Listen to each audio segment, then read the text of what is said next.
After a fortnight in Montreal, the ISU Short Track Speed Skating World Cup takes a scheduled pause for some of the best skaters in the world. But for athletes from 9 countries across 4 continents, a third straight week in Canada is on the docket. It's a short 25-mile drive from Montreal to Laval, which is where we anchor for the weekend. Laval, Canada, and the Place Bell Arena play host of the first ever international short track speed skating event in Laval, the third iteration of the ISU 4 Continents Short Track Championships. Good afternoon once again, everybody, and welcome to ISU coverage of short track speed skating. Patrick Keene is with you as we get ready for the third edition of the 4 Continents, and you get a look at what our schedule appears to be over the next couple of days. They will run each of the events just once as we get a look at the officials. Our chief referee, Alessandro Amari, today. Today, we will see the 1,500 and the 500 all the way from the semis or the quarters in the case of the 500 all the way through to the A finals today. We'll see the semis of both the women's and the men's relays. And then tomorrow on the second and final day of the 4 Continents, we'll have the 1,000 all the way through to the finals and the mixed relay semifinals and the finals of the 2 women's and men's relays. First on the docket for today, though, is the first of 3 semifinal heats of the women's 1,500. Fans of short track, I tell you what, they're getting a buffet of action here in the greater Montreal area. This is the first time that an ISU short track international event is here in Laval. They're coming out in droves here today. We saw great crowds over the first couple of World Cup sessions over the last couple of weeks. And for some of these teams, we'll see a lot of the same skaters we have seen over the first couple of World Cup events. But for others, they've taken this opportunity to kind of change out some athletes, send some notable skaters home, and bring up some younger skaters, particularly for the Chinese squad. We'll see, I believe, 9 of 10 different skaters than what we've seen over the first couple of World Cups. 9 new faces here for the 4 Continents, so it's a real good opportunity for growth to get a look at the next wave.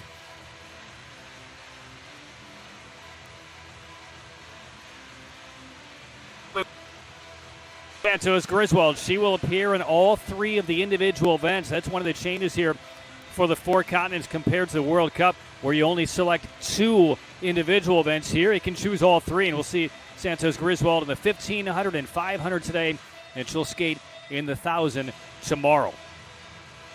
So there's a look at the first semifinal lineup. We will see Kristen Santos Griswold, who is right now number 2 in the chase for the Crystal Globe behind Kim Gilly of Korea. Kim is not here, but there are still some big names, especially on the women's side. Santos Griswold, number 2 in the chase for the Crystal Globe. Courtney Sereau of Canada, Danae Blais of Canada, and Lee So-yoon of Korea are all here. On the men's side, Kim Gun-woo, actually the top 3, Kim Gun-woo, Stephen Dubois, Park Ji-won are all here this weekend in Laval. They are the updated Crystal Globe standings. Kim Gilly with an outstanding first couple of weeks in the World Cup circuit this year. She has gone back to continue training, and again a reminder that the World Cup season will take a pause until we head overseas to Beijing in the second full week of December, back-to-back weeks in Beijing and Seoul. So a lot of the notable names from the Korean squad are not here. We will not see either of the Liu brothers from China. Wang Dae-hoon is not here. And obviously for the European sides, they don't qualify for this because they have their own European championships. Those will be held in Poland in the second full week of January. So this event that was just kind of constituted back in 2020 was deemed to be kind of a 4-continent parallel to the European championships. They made some adjustments. It used to be held later in the season in the calendar, but has moved back to November last year in Salt Lake City when they held it for the second time. And now it kind of fills that schedule gap as we move through the first month of the World Cup season.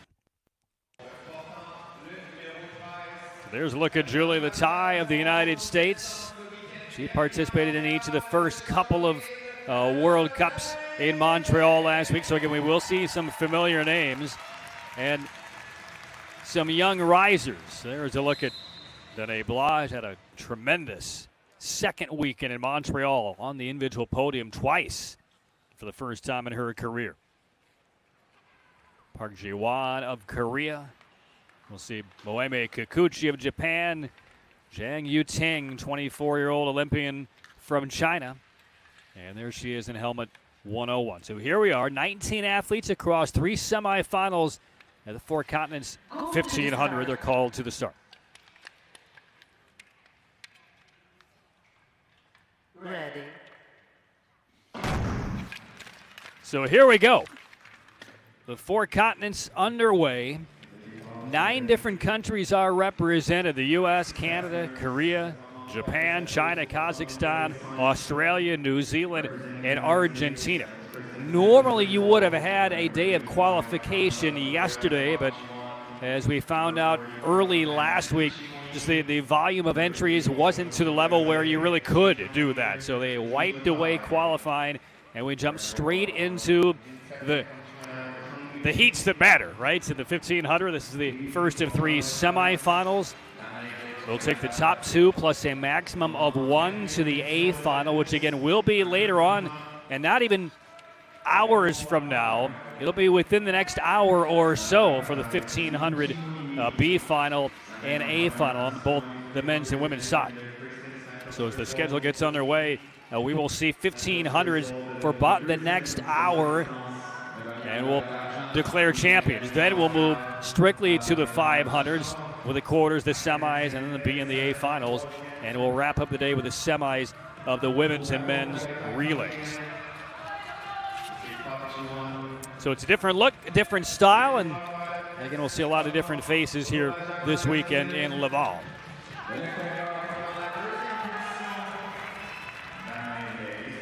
Moemi Kikuchi of Japan right now leading the pace. We saw her over the first couple of weekends of World Cup action. Did not reach the podium. Intimate setting here in Laval. There are actually 3 different ice rinks, including a 10,000-seat NHL style rink. The AHL minor league affiliate of the Montreal Canadiens, the Laval Rockets, plays in that arena adjacent to where we are. Fairly new arena, opened just 6 years ago. 4 laps to go in this opening semifinal. Danae Blige, and there goes Kristen Santos Griswold of the United States. Again, we will see her in all 3 events, and the United States has not won an individual gold medal in the first 2 installments of the Four Continents, but a great opportunity, maybe not just in one goal, but an opportunity, I think, for Santos Griswold to claim a couple of golds over the course of this abbreviated weekend. There's the bell, final lap. Santos Griswold well in the clear. Blige is second. Park Ji-won right now third. And Santos Griswold will take the opening semifinal. There will be one video review. You see in the lower left-hand corner, the yellow box indicates they're taking a look. And as we had last week, as Santos Griswold glides around the ice, we have an official liaison in Laval this weekend indicating what potential penalty we may see, or at least what they're taking a look at. And they're taking a look at a potential infraction involving the Korean skater Park Ji-won against Moemi Kikuchi, but it appears as though that has now been cleared and there is unlikely to be a penalty assigned. So Santos Griswold takes the opening semifinal. Danae Blige, Canada, finishing second. So those two, assuming this race becomes official, will move through to the A final. Talked to Stephen Goff, head coach of the United States team, yesterday about this event, and the Americans sent back Clayton De Clemente, who's been working through a back injury over the last couple of weeks, as the official results are now posted. So it will be Santos Griswold and Blige moving through. Park Ji-won right now is on the bubble. They will only take a maximum of 1 to 2:38.803 is the time to beat out of the next couple of semifinals. Corey Stoddard is not with the American side this week.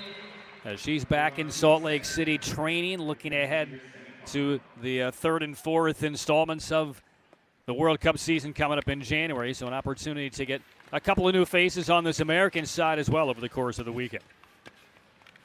So glad you're with us. About 5 hours of coverage here today. Look at Shim Suk Hee, the legend, in helmet 6 inside position.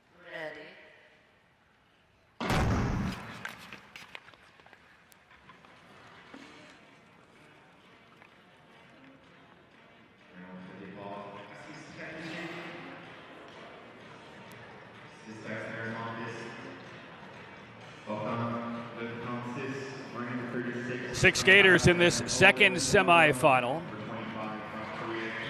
We expected originally to see Cynthia Masito, who was born in Canada, moved to Italy, and then came back to rejoin the Canadian side. She was on the start list as of last night, but has been scratched and will not race here in this second semifinal.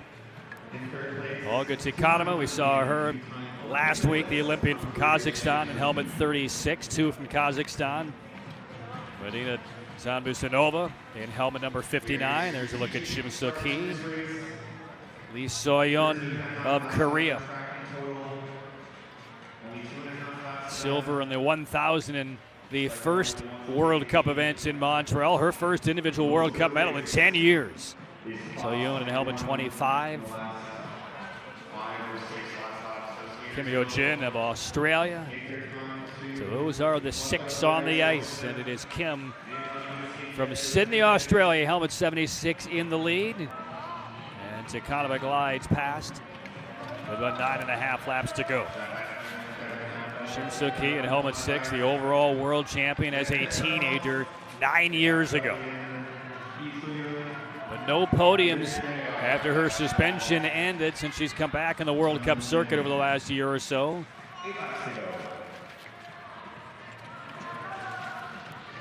She's been on the top of a World Cup podium 56 times in her illustrious career. She's in helmet 6, right at the back of the pack. Coming up on 6 laps to go. Zanbusanova of Kazakhstan in front.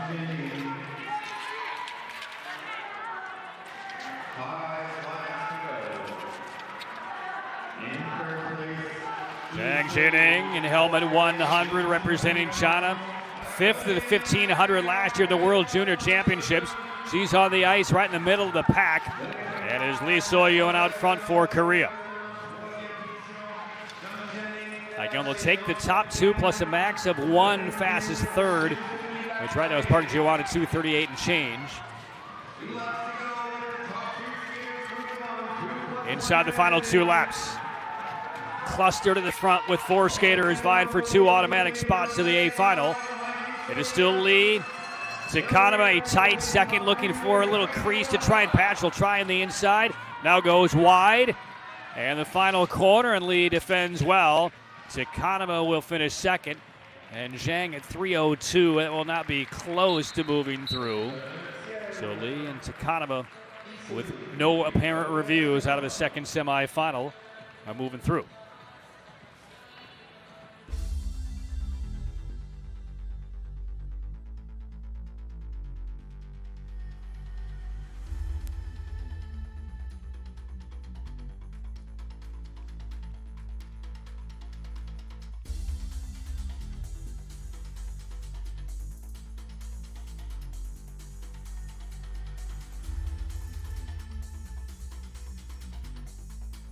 There's Lee Soyeon, now 30 years of age, out of Korea. She's on the individual podium 3 times back in 2013. Gold in the 1,500 in Nagoya, bronze in the 1,000, gold in Calgary in the 1,000, and went a decade before she got back on a World Cup podium, and that just happened a couple of weeks ago. So good form at the age of 30. And Lee Soyeon will move on to the A final. And they will have to rest and recover pretty quickly, because on the men's side, that's next. We'll have 3 semifinal heats, and they'll resurface the ice And we'll come straight back with the B&A finals of the women. And then the B&A finals of the men. We get to now the last semifinal on the women's side of the 1500. Courtney Sereau yet to get on a podium in this early stage of the World Cup season. But overall, she right now is 6th in the Crystal Globe standings. So she's been very competitive as expected, but not yet with a medal. And there's a look at one of the newcomers up from the next-gen squad, Karina Monsmany, in helmet 103. To the stars.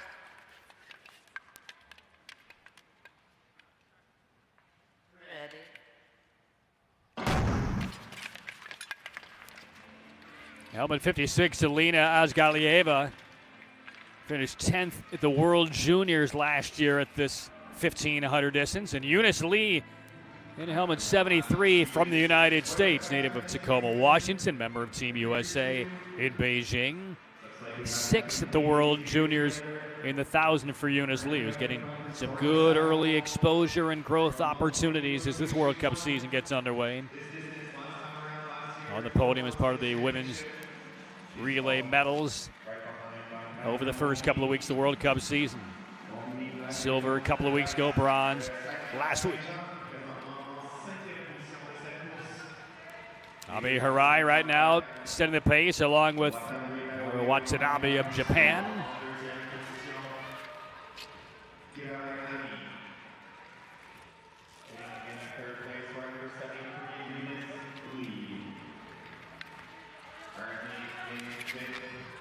I talked with Stephen Gobb, head coach of Team USA, yesterday. When it comes to, why certain skaters elect to, skate in a third straight weekend, some are just highly competitive. Some just want to do it.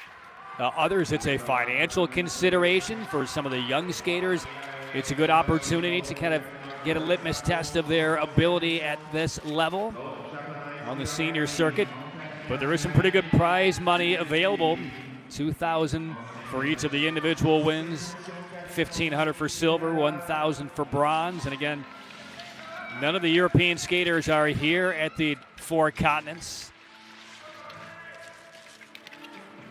That's why this opportunity for a lot of the experienced skaters, a chance to pick up some medals and pick up some cash this weekend in a couple-of-day period. 3 laps to go. Sereau of Canada in front. Watanabe second. Eunice Lee of the United States right now 4th. Top 2 move through to the A final. And again, the fastest third so far is 2:38.803 for Park Ji-won from Korea. And right now, the third place finish in this race is going to have a good opportunity to move through. Sereau breaks free. Harai of Japan second. Watanabe coming across third in 2:26. So Watanabe will also advance as Sereau wins the third semifinal. So Sereau and Harai will go through, and that 2:26.81 for Watanabe will be more than good enough to book a spot in the A final.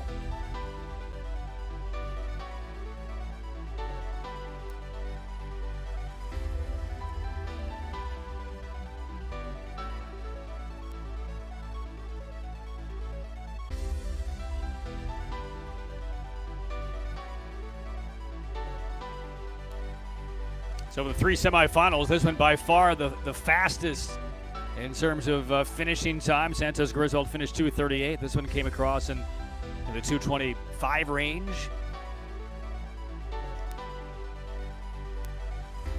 And Sereau, solid race, no trouble.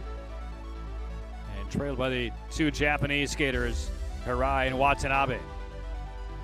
So that will send Courtney Sereau, the 23-year-old Olympian from Canada, into the A final. Ami Harai of Japan, as we look at the official results, and there you see the 2:26.791 officially for Watanabe. She'll move on as the 7th skater in the A final of the women's 1500. That again will be within the next hour or so. And there are the 7 in the A final. Santos Griswold, the only American. Japan will have a pair. Shim Soo-ki, Eunice Lee, and others on to the B final. So we're safely underway. Four continents, third version. Again, the first one was held back in 2020. And then one in Salt Lake City. The first one was held in Montreal. And then Salt Lake City last November. So here we are now, about a year later. And in Laval, Canada. So now to the men's side and talking about the overall Crystal Globe classification and rankings. Zhang Sung-woo, a good-looking young talent for Korea. He'll begin this opening semifinal. But the top three in the overall classification so far through 2 World Cups are competing this weekend. And there's one of them right there, Stephen Dubois of Canada. To the start. Ready. The top three coming in, Kim Gun-woo, Stephen Dubois, Park Ji-won. And in this opening semifinal, Park Ji-won and Dubois are matched up side by side. We'll see Kim Gun-woo in the next semifinal. So of the top 10 for the Crystal Globe on the men's side coming into, or I guess exiting the second World Cup last week, only those 3 are competing along with William Danjno. So 4 of the 10, and that's it. Wong went back to Korea. The Liu brothers are back. And Pascal Deon was not listed on any of the start sheets that we saw as of yesterday. So there's Park Ji-won of Korea, joined by Jang Sun-woo, and they're 1-2, and Dubois right now third. Lucas McDonald, who grew up in Vancouver, moved to Auckland, now represents New Zealand. He is in helmet 130 toward the back of the pack. Denis Nikisha of Kazakhstan, one of the top 1,500 racers. He's one of the top 500 racers last year. Nikisha in helmet 11. Still Park and Zhang 1-2, Dubois third. Same breakdown as the women. Top 2 advance to the A final, along with a maximum of 1 of the fastest third, assuming no advancements through penalty. On to the A final. Coming up on 3 laps to go. Park and Zhang still 1-2. Dubois not losing touch. Kazuki Yoshinaga of Japan sitting 4th. Inside position now. Dubois trying to make a move. Can't go out. He'll try again on the back straight. Still Park and Yang. There's the bell. Dubois races inside. Little bump with Yang, and down they go. So Dubois and Yang are both down. Dubois tried to make an inside pass going into that final lap, first corner. Yoshinaga and Park finish 1-2.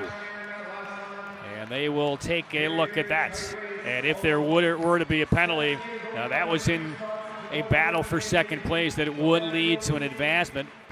Whether it's on Dubois or perhaps on Zhang, well, they will take a look.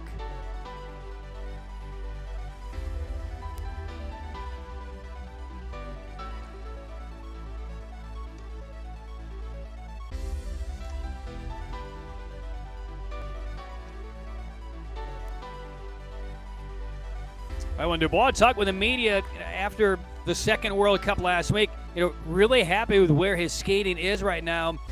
He said he really had to take some chances at some dangerous passes, particularly last week. And when the competition is so fierce and you're down to that final lap and you have to make a move, sometimes you find yourself in some tight spots right there. And it's Dubois connecting with Zhang Sun-woo, and we'll see how the officials adjudicate that.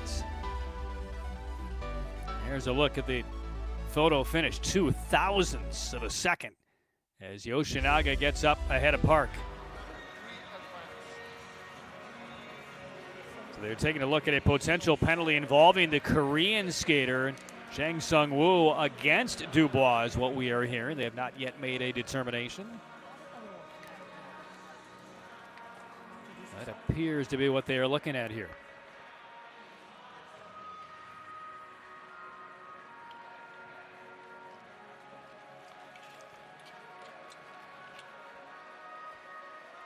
And if that penalty is assessed against the Korean, Stephen Dubois would move through to the A final here. And there's the little bump. There's another. And taking a look to see if it was a lateral move right here. You see Dubois fighting to get back in, approaching that corner. The contact, and then that right blade started to kind of wobble through the ice, knocked off balance, and Dubois right now hopeful that he'll be pushed through.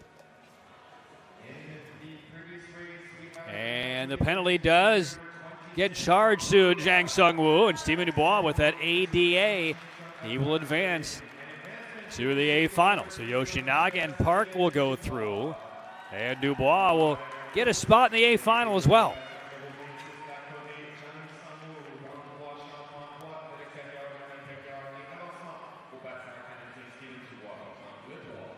So that may change the race strategy right here as we take a look.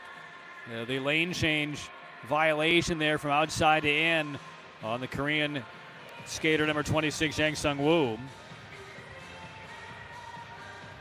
So that will send Dubois into the A final. Could change the race strategy now if you were going into this second or third semifinal thinking, well, you know what? If I play close, finish third, and it's a quick race, could get through. That's not in the cards anymore. So you might see some more chances here. Here's William Sohair, Quebec native, member of the Canadian Next Gen team, called up for a couple of starts this weekend at the Four Continents.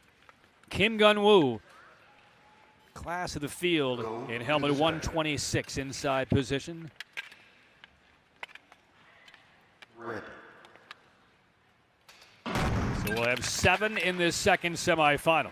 Brennan Corey of Australia, who's actually born in New Brunswick and moved to Australia permanently a couple of years ago. His mom is a dual citizen of both countries. Shogo Miyata, Danny Wasa, both of Japan. Marcus Howard of Federal Way, Washington for the U.S. in helmet 82. And Sebastian Lencinas from Argentina, although he spent a lot of time in his youth living in Sherbrooke, Canada from the time he was 2 years old, but represents Argentina. Lencinas in that turquoise kits, right now 4th.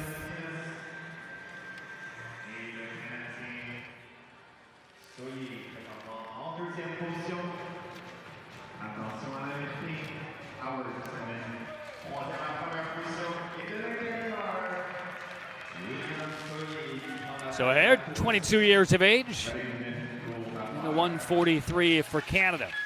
There's Park Ji-won. He's never far from the front. What an opportunity it is for a lot of these skaters called up from their developmental squads. Jump right in with Kim Gun-woo in hello 126. Test their mettle against, right now, the Crystal Globe leader.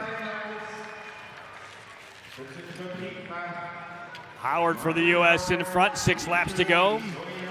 Kim Gun-woo right now 4th. And Sohair from Canada back in front, to the delights of the fans here in Laval.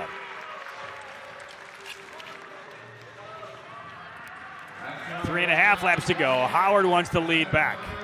Again, top 2 advance. You figure unless Kim Gun-woo gets himself into some trouble, he's going to grab one of those top 2 spots. And here he comes on the outside. Kim Gun-woo from 4th. Trying to continue that outside pass. Will get around Howard, and Gun-woo right now is in 2nd. And the lead is Shogo Miyata of Japan. There's the bell, and there's the inside pass for Kim Gun-woo. Howard shuffled back to 4th, and Kim Gun-woo was going to get in the line first. Miyata 2nd, and Brendan Corey close 3rd. So game effort there by Shogo Miyata from Japan. Corey finishing 3rd.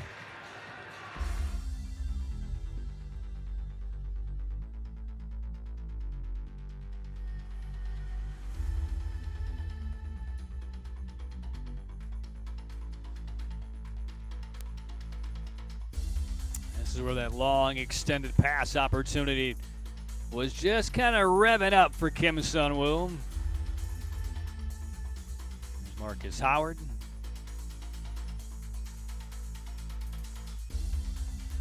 That inside pass by Miata got him in range, and here comes Kim Sun-woo. Took him about a full lap to get around the 4 skaters in front. Iwasa spilled out toward the back at the end of that race. So Kim Sun-woo will take it. Miata finishing seconds.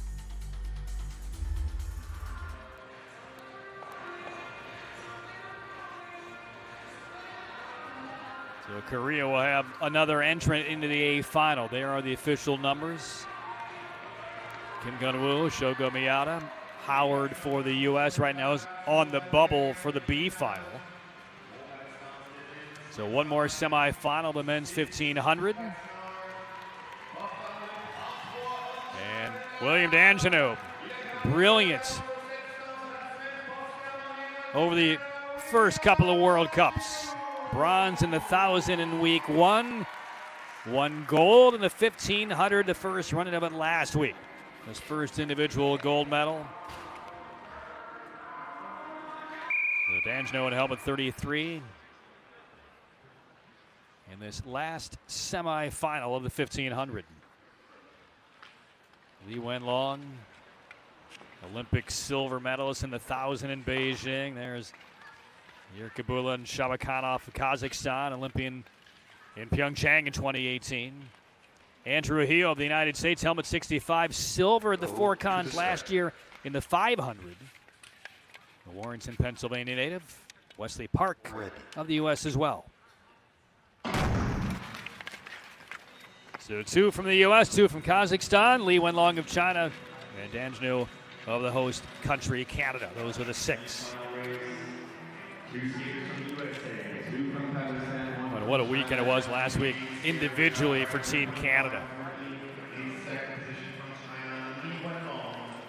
Donna Blythe, D'Angelo, Ricky Doak. It's a huge weekend for Canada. Jordan Pierre-Gillet won the 500 last week.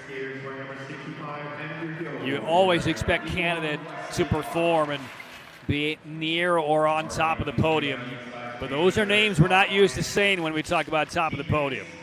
It's usually Dubois, years past. Charles Hamlin, Kim Bhutan is still not yet actively racing the World Cup circuit this year.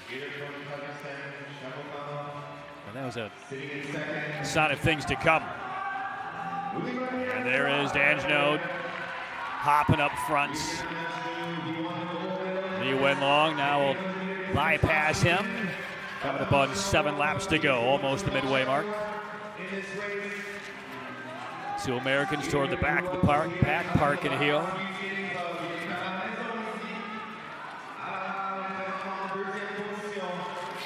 Lee Wenlong roller skating inline as a kid, discovered by happenstance by a short track coach, converted to the ice. Had a very nice career. Wenlong, still only 22. Olympic silver medal already. D'Angelo crosses the line, 4 laps to go in front, pace picking up. Not a terribly fast 1500 yet. Now the lap time has dropped to about 9 flat. D'Angelo and Lee still 1-2. Park for the U.S. 4th. Hio is back in 6th. Top 2 head on to the A final. Here's the bell. D'Angelo, Lee Wenlong. Guy like Metsov looking for a spot in 3rd. And a stretch to the line. Photo for 2nd. D'Angelo is through. 2:23.72. Guy like Metsov might have gotten past Lee Wenlong on the inside. We'll check it out. Awfully close. Put himself in contention for that 2nd advancement in that final half lap. So the 22-year-old William D'Angelo, Montreal native, into the A final. Body long and lean, just swoops gracefully past. Man, look how about 6'3", towers over a lot of these skaters. And effortless acceleration right there. So now we'll take a look at the finish here. This is, I believe, the final corner. We'll see if a guy like Metzoff on the inside might have gotten that blade in. He just missed. I mean, just missed. 1/100 behind. So Li Wenlong will get the second AQ spot out of this final semifinal. And again, with the penalty on Zhang Sun Wu in the opening semifinal, moving Dubois through. No fastest third will reach the A final. So that's unfortunate for all the third place finishers. And here's a look at the official results. So a guy like Metzoff will head to the B final along with Andrew Hio. Dan Janud in the slowest time of the three semifinal winners, 2:23.7. He and Li Wenlong will move through. So that's it for the men's semifinals. And we have the A finalist right there. Dubois is through. 2 Canadians, 2 Koreans, and 2 from Japan, along with Li Wenlong. Those will be the 7 vying for the 1,500-meter Four Continents Championship this year. Brendan Corey, Nikisha, Zhu Yiding of China to the B final. We'll see a couple of Americans also, Andrew Hio, Marcus Howard. So Hare here in his first Four Continents, and a guy like Metzoff. So they will be right back on the ice, really inside the next half an hour or so. So quickly they will need to recover. There's D'Angelo delacing, and we will see him right back on the ice. They will resurface the ice now, so we'll come back in about 15 minutes' time with the B and A finals of both the women and the men, as the ISU Four Continent Short Track Speed Skating opens up on this Saturday from Laval. We will be back in about 20 minutes' time with the B and A finals of the women's and men's 1,500. Stay tuned.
Skating fans from all around the world have descended on Laval, Quebec for the first time for an international level event. We continue on with day one of the third iteration of the Four Continents Championships. And ready to move now to the B final of the women's 1,500 meter. We just saw the semifinal heats within the last hour or so. And here are the members of the grid for the B final. We'll see two from the United States, Eunice Li, Julie Latai. Two from China, Zhang Yuting, Zhang Jianing, Park Ji-won and Shim Suk-hee from Korea, and Azgalieva from Kazakhstan.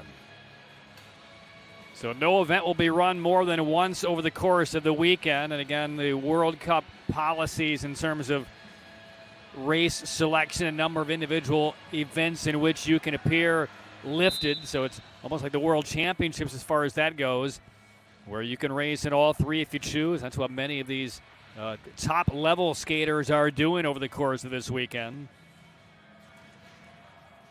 So now for the B final.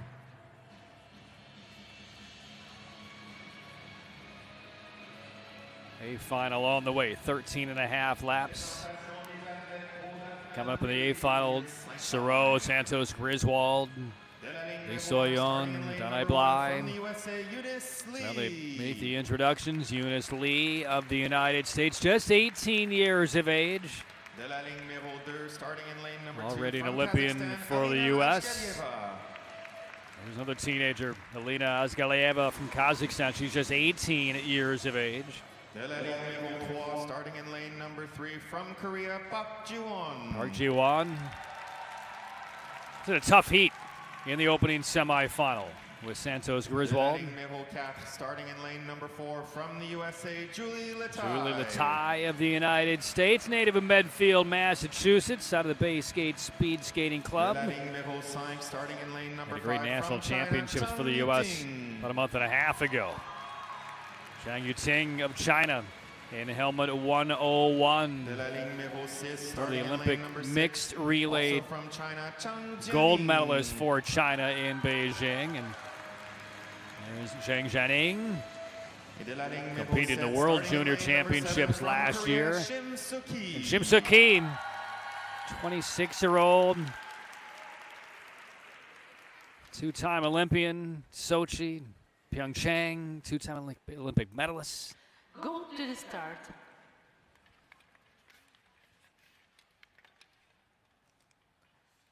Ready. So it's the B final of the women's 1,500. 7 starters, 13 and a half laps. We'll see how this one plays out tactically for these skaters. Got a lot of the bright young stars of a lot of these programs on the ice here. Latai, a nice veteran, member of Team USA in Beijing last year. Got a couple of teenagers trying to again test their skills. Anytime you have Shim Suk-hee in a race, it's always a real pleasure for these skaters to see how they match up against really one of the greatest of the generation. Shim in helmet number 6.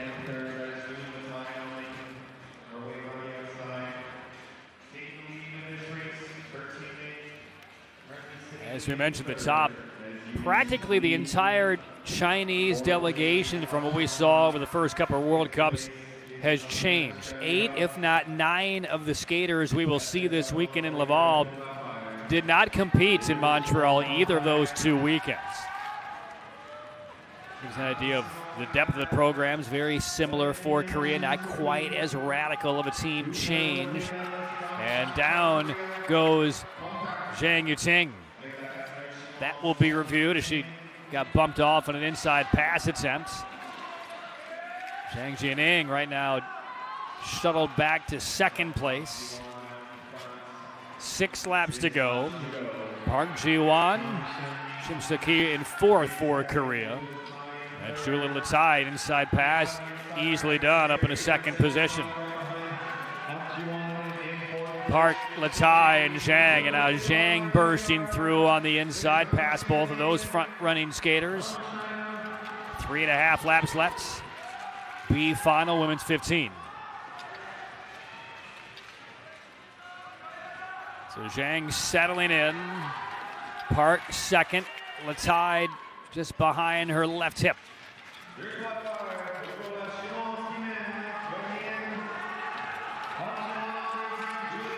The bell will be tolling after this corner. Here it is. Final lap of the B final. Zhang accelerates. Latai slips back to third. It's Zhang trying to outduel Park around this final corner, and we'll get it done. The stretch by Park not quite enough.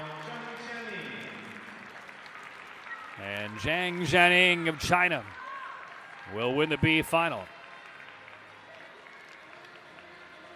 And Zhang Zhaning on the junior circuit a year ago, an opportunity to get up at the senior level this weekend in Laval, and claims the B final.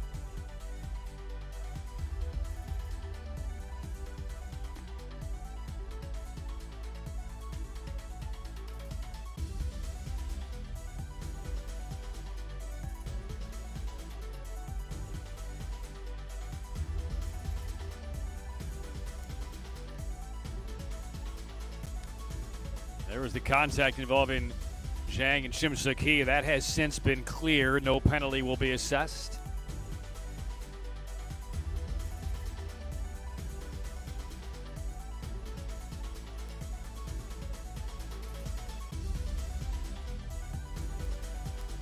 And the final corner. And the B final claimed by Zhang Jining.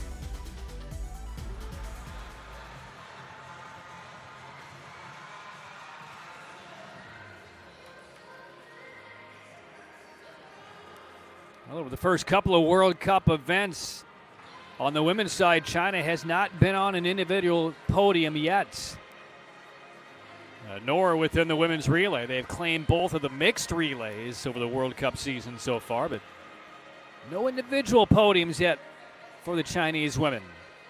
Zhang Jining glimpsed into their future. Park Ji-won finishing second. Julia Latai, the U.S. third in the B final. Eunice Lee fifth.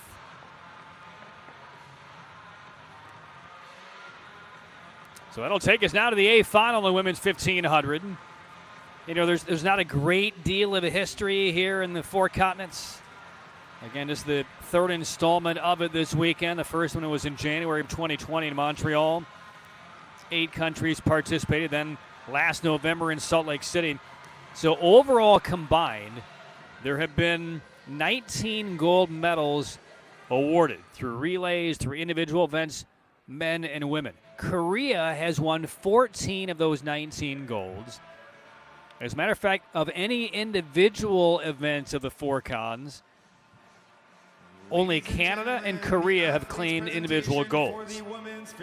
That is very likely to change this weekend, I would think, with Kristen Santos Griswold of the United States. I mean, she has been peppering the World Cup circuit over the first couple of weeks.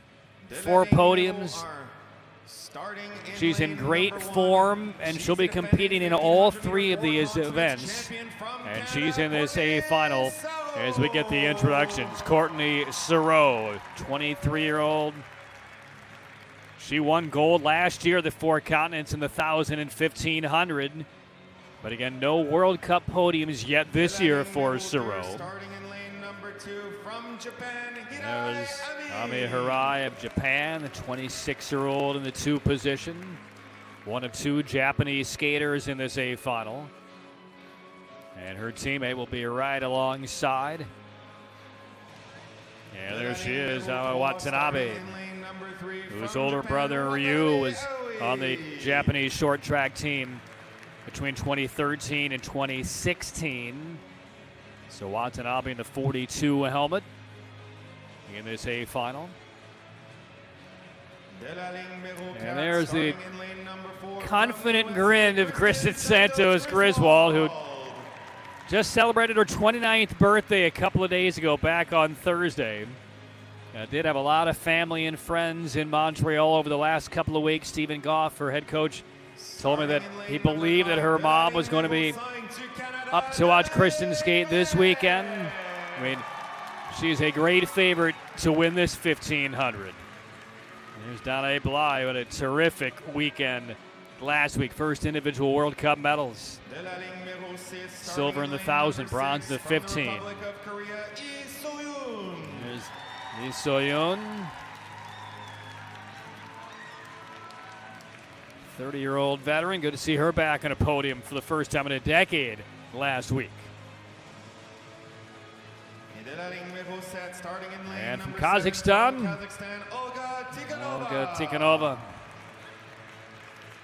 who grew up watching the Olympics with her dad, watched a lot of figure skating and watched a lot of biathlon. That got her interested in the winter sports.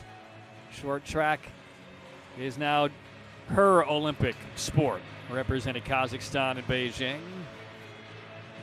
So there are the 7 for the A final of the 1,500. Will we see a non-Korean, non-Canadian claim an individual gold of the 4 continents? Never been done. Great opportunity here for Santos Griswold.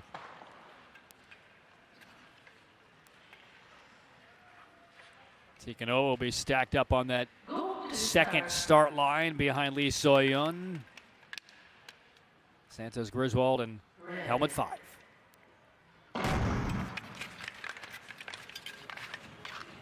Santos Griswold elected to race both 1,500s last week, was on the podium both times.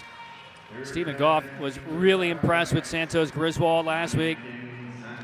Showed that she is at such a high level racing, could have actually claimed a gold last week. Silver in the 15, bronze in the 15. But Griswold certainly has to be the favorite in this field. Soro trying to round into form for Canada. Has not been the start of the World Cup season she was looking for, but that's how you can use a weekend like this in a non-World Cup event, but still going up against so many high-quality skaters to work on your form, work on your strategy, build some confidence, and get on a podium.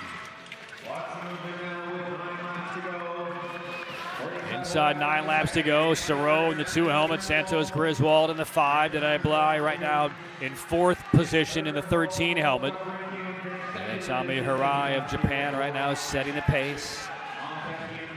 But you want to just talk about pure speed in this field. It has to be Santos Griswold. If she can stay out of trouble, stay out of traffic, don't be surprised if she bursts to the lead here with about 5 laps to go and tries to win this one from the front. There goes Soro. Bly is now coming up on the inside as well. Santos Griswold still 3rd with 5 laps to go. Tikhanova made a nice move from Kazakhstan from the back. She's in 4th. 4 laps left. And now it looks like Santos Griswold is about to make her move. Here she goes. Around her eye, it's now Soro and Santos Griswold. And a move by Bly on the inside from Canada as well. Inside 3 laps. The race is on. Soro passed by Santos Griswold. She's in the clear. 2 laps left. And I don't think anybody has the back end speed to catch Santos Griswold. Soro and Bly a distant 2nd and 3rd. The bell for the American. And Kristen Santos Griswold, 2 days after turning 29 years of age, is the first American to win a 4 continents individual gold medal. And does it going away. Soro, silver, Bly, the bronze.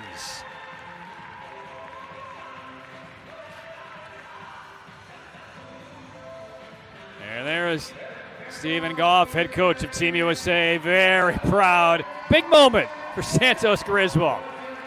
And this could be a very big weekend for her.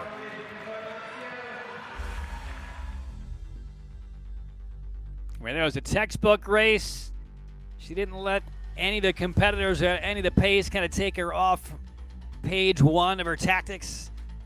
And just trusted with her speed and her ability. If she stays out of trouble, she's going to be in great position to win that race. And really, once she grabbed the lead with about 3 laps to go, got around Soro, it was game over.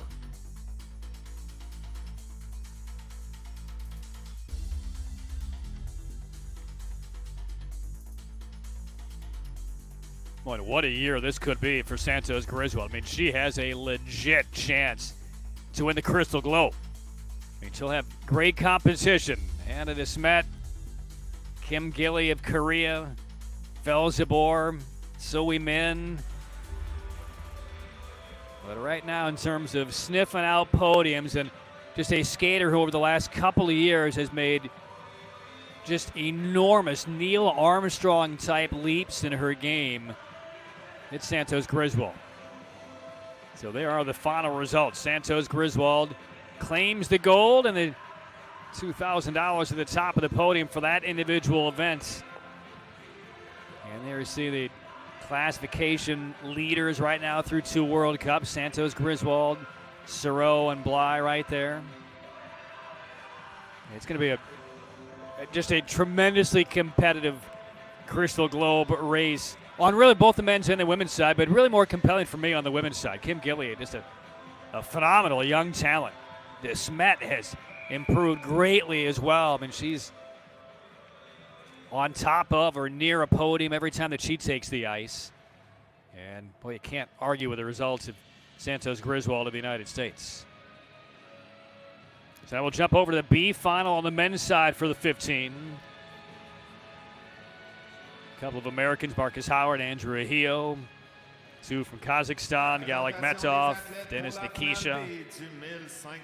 William Sohair of Canada. Again, Sohair is up from the next-gen team here in Canada to get an opportunity to race this weekend.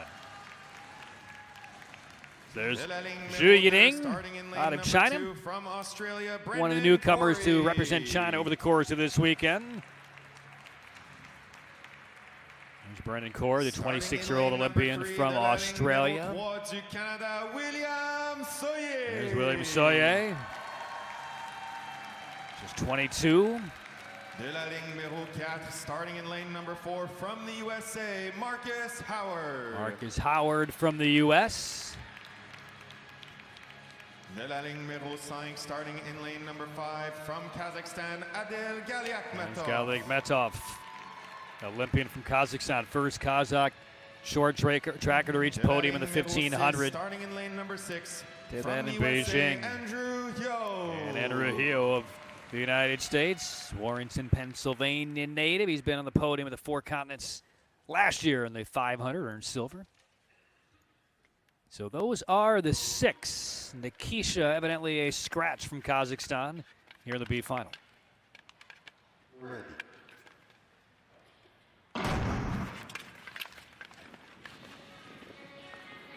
So off we go. B final, 1500. Big names for the 4 continents coming up in the A final. Park, Kim, Benjanou, Dubois, Lee Wenlong. And that would be a good A final of a World Cup, even with the European skaters here. But first, we'll settle on this B final here in the 1500.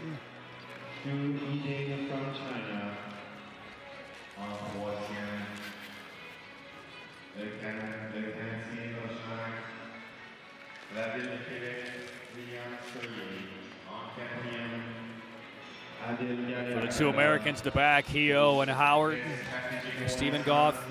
Not under any illusions. This is going to be a year that nets a lot of medals on the men's side, but he feels he does have the talent. Was very impressed by Brandon Kim, who is back on Stanford University's campus after he executed very good races last week when he was brought in from Palo Alto for World Cup 2, but it's just really a year where Stephen Goff wants to see steady improvement from his skaters. And the depth on the men's side is very, very deep. And it will be tough, even when you are improving, to even reach A finals. But an opportunity here at the 4 continents for the young U.S. skaters to do a little bit of damage, build some confidence, pocket some dollars. It is Andrew Hyo, U.S. Olympian, in the lead. Zhu will go past him around that second corner with 5 laps to go.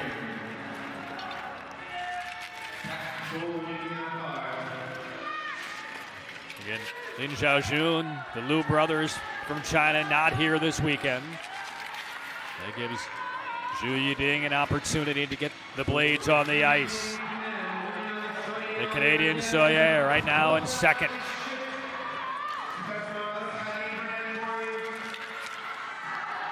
Marcus Howard now into fourth as Hio got bumped off and lost a lot of time. There's the bell, final lap. Howard in fourth. Galek Metov of Kazakhstan. Howard tries to cut inside, does, and Marcus Howard is going to get the B final. Big move. Perfectly timed, threaded the needle. He had millimeters of space to get through before he got to that corner and pierced it. I mean, he went from fourth to first, and he did not have much margin. So Marcus Howard of the United States wins the B final. Soyev for second. Zhu Yiding third. There is a video review that will be taking place. Let's get through this replay melt and take a look at just an absolute beautiful last pass by Marcus Howard of the United States.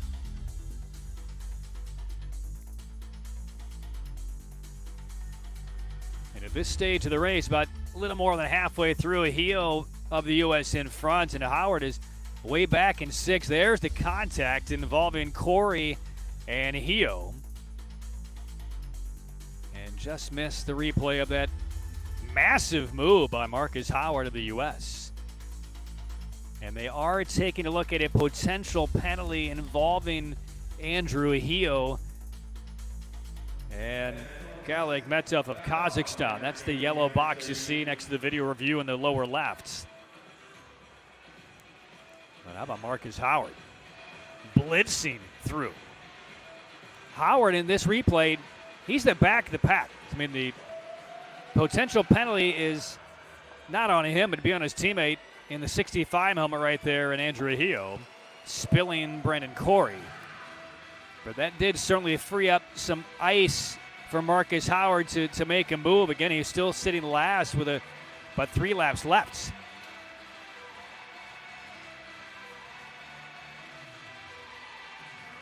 That finish by Marcus Howard was a thing of beauty.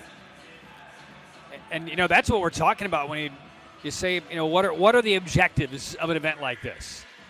I mean, obviously getting on podium, winning some dollars, getting some more reps, working on your craft and your strategy. But testing some things out, trying out some new strategies and trying to break through. And now it looks like Marcus Howard is going to be assigned a penalty on a late pass of the U.S. So it all goes for naught. And Soyer of Canada will now take the B final. Now take a look here. They're calling it for an illegal late pass is the call here. On the inside, right there from Howard. Inside that blue line, hitting down that straight.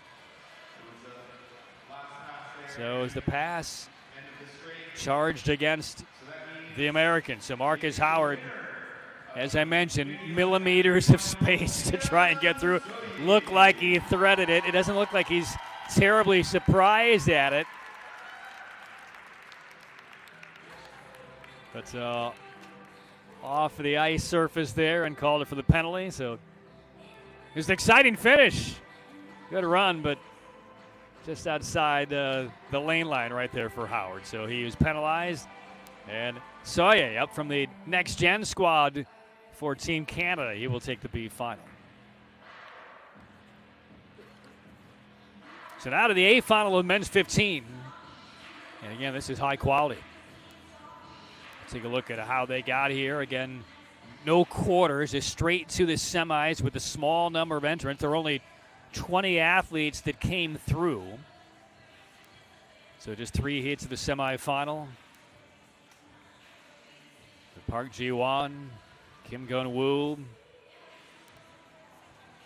and Dubois, the big names in this A final. So ready now for the introductions onto the ice of these 7. Ladies and gentlemen, the athletes' presentation for the men's 1500-meter A final. De la ligne numéro 1, starting in lane number 1 from Japan, Yoshinaga Kazuki. So there's Kazuki Yoshinaga, 24-year-old, two-time Olympian from Japan. His mom was a short tracker for Japan, represented the Japanese side in the World Championships. De la ligne numéro 2, starting in lane Pedigree number 2. strong. He's the reigning 1500-meter world And champion here's the world from champion in the Republic of 15 from Korea, last year, Park Ji-won, Crystal Globe champion. And right now, third in the Crystal Globe through the first two World Cups. You just kind of get the sense he hasn't quite hit his stride yet this campaign. Did win gold in the 1,000 first running in Montreal in the first week, and then a silver last week in the 15. But Kim Gun-woo back on the national squad. I mean, you want to talk about a guy who is in top form, Kim Gun-woo. World classification number 1 in the 1500 4 years ago, but suspension and missed the national team. He's now back, and he looks rock solid. Shogo Miyata of Japan on the Japanese Olympic team in Beijing. Starting in lane number 5, de la ligne numéro 5, le champion canadien en titre, William There's D'Angelo, the 22-year-old from Montreal. 2 World Cup podiums, and he won over a lot of fans with his efforts, and he's earned a lot of respect. It has not been an easy last few years for D'Angelo. Gold in the 1500, first running up it last week. Here's Li Wenlong, Olympic silver medalist in the 1,000 in Beijing.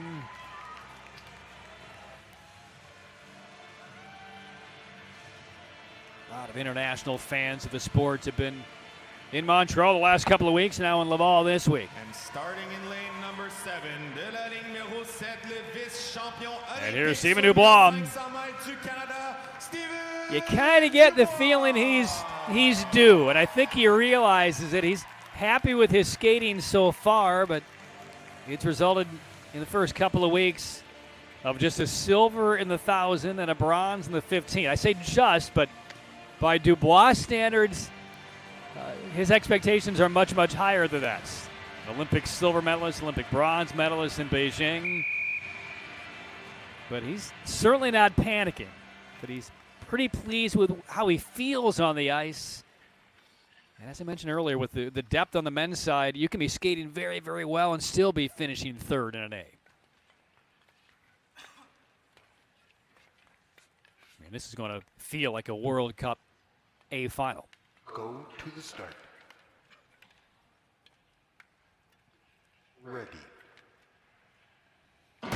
Dubois will start in the back of the field. D'Angelo, the tower, will walk this one to the lead. And Park and Kim most likely will be kind of right in line with one another. Number 1 and number 126. And D'Angelo, man, he looks twice the size right now. Skating a bit upright of every other trailing skater through this first full lap.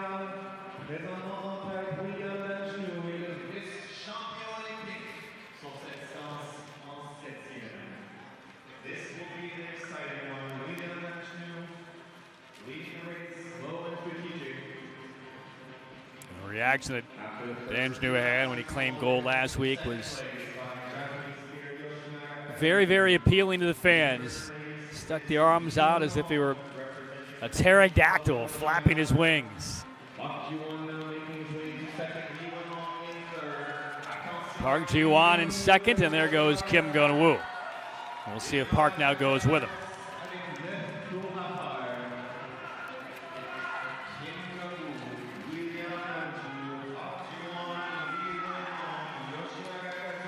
D'Angelo in between the 2 Korean skaters, and there goes Yoshinaga of Japan. And he will take this one out as we reach about the midway mark of this 1500. Park Ji-won. And now D'Angelo will cut in, make a good pass. He stays in second position. Kim Gun-woo right now is 5th. Dubois 6th. Squeezing through is Louis Long in a second. There goes D'Angelo one more time, slips and falls, and D'Angelo crashes out. That will be reviewed. Park Ji-won still in the lead, 4 laps left. And now we'll see when Dubois starts to make his move from the back. He's up to 4th. Park first, Kim 3rd, Dubois 4th. And Yoshinaga with another move with 3 laps to go. Check that, 2 laps to go. Park Ji-won coming up on the bell. The bell for Park Ji-won. Dubois now up to 2nd. Kim Gun-woo racing up into 3rd. Final corner, and it'll be Park Ji-won again. Dubois, silver.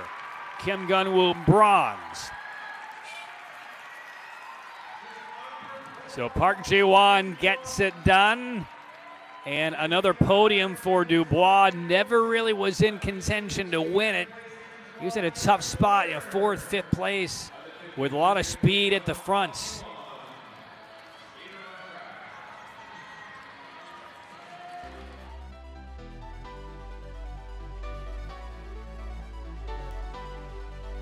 And the potential penalty that involved the crash out of D'Angelo has now been cleared, so no penalty evidently will be assessed.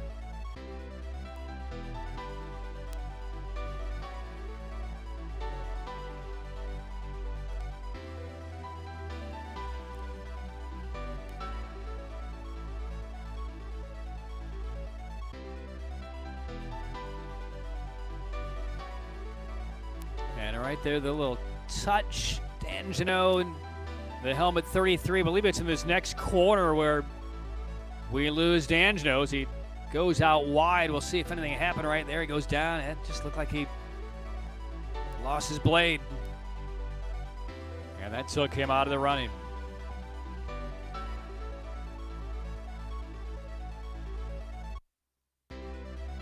So Park Ji-won will take the gold in the Four Continents men's 1500.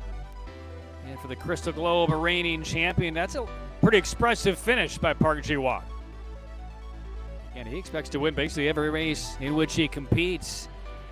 But he has met some resistance from others around the game, including his teammate Kim Gun-woo. And you don't have to be off the podium where a race like this or an event this weekend can build your confidence. You can be right at the top of your game in Park Ji-won and really get some benefits from solid races this weekend. There are the results. Gold for Park, silver for Dubois, bronze for Kim, and Miata finishing 4th.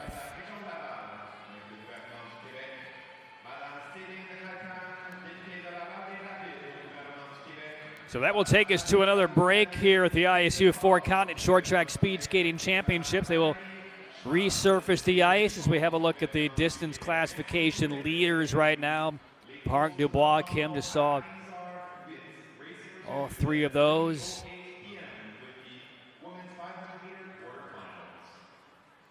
So they will resurface the ice, and we'll come back and go from the longest individual event to the shortest, the quarterfinals of the women's and men's 500 meters. That will start in about 13 minutes time, and we'll see the 500 meters all the way through to the A final coming up a couple of hours from now. And then the last events we'll see the 3,000 and 5,000 women's and men's relay semifinals. That will close out our schedule for the day. But for now, Patrick Keane is stepping aside. We'll be back in about 13 minutes time with the women's 500 quarters. Stay tuned.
start.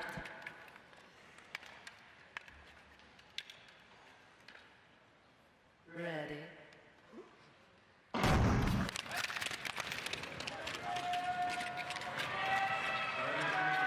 First and four. 500 meter quarterfinals for the lead. 500 meters. Yes, series 2+2. First and second place games to be placed on a maximum of 2 passes. Third place here is moving on to the semifinal. Group. Either team batsman. I'll pass the ball here. This is now. Semifinal here. Shifting to the lead. In second, Kikuchi winning. Third, Yuri.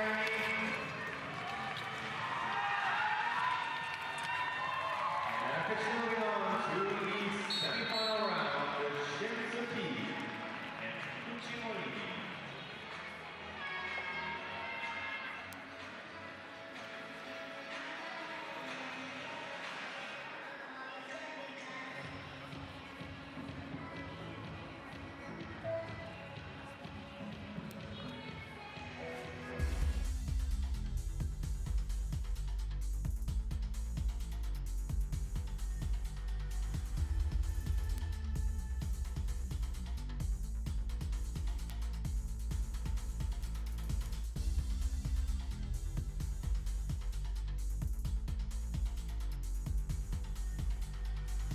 Have been up and running over the course of his World Cup season. But Valsapina's been on the podium each of the first 2 500s in the World Cup. Houtsma has been a silver medalist in each of the first 2 World Cups. But have yet to see Kim Bhutan over the course of the year. Malasheska. Suzanne Schulting.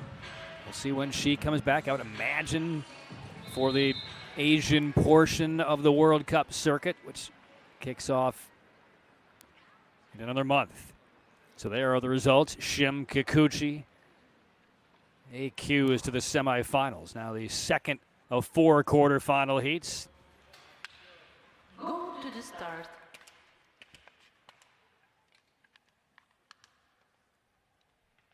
Ready. The veteran Lee So-yeon of Korea inside position, and 3 Olympians to her right, and we'll get a restart. And that's Zhang Yuting, member of the Olympic gold medal in the mixed relay in Beijing. She's down and holding that right shoulder. So Courtney Sereau will have her left blade examined. I'll take another look. Zhang second from the left. Kind of tiptoeing, lost her footing, went down. Good work by Sereau. She knew that a restart was coming, heard the whistle, so she pulled up very wisely to protect her and also protect Zhang Yuting, who was down on her back on the ice, sliding through. Still holding on that right shoulder, though, Zhang Yuting.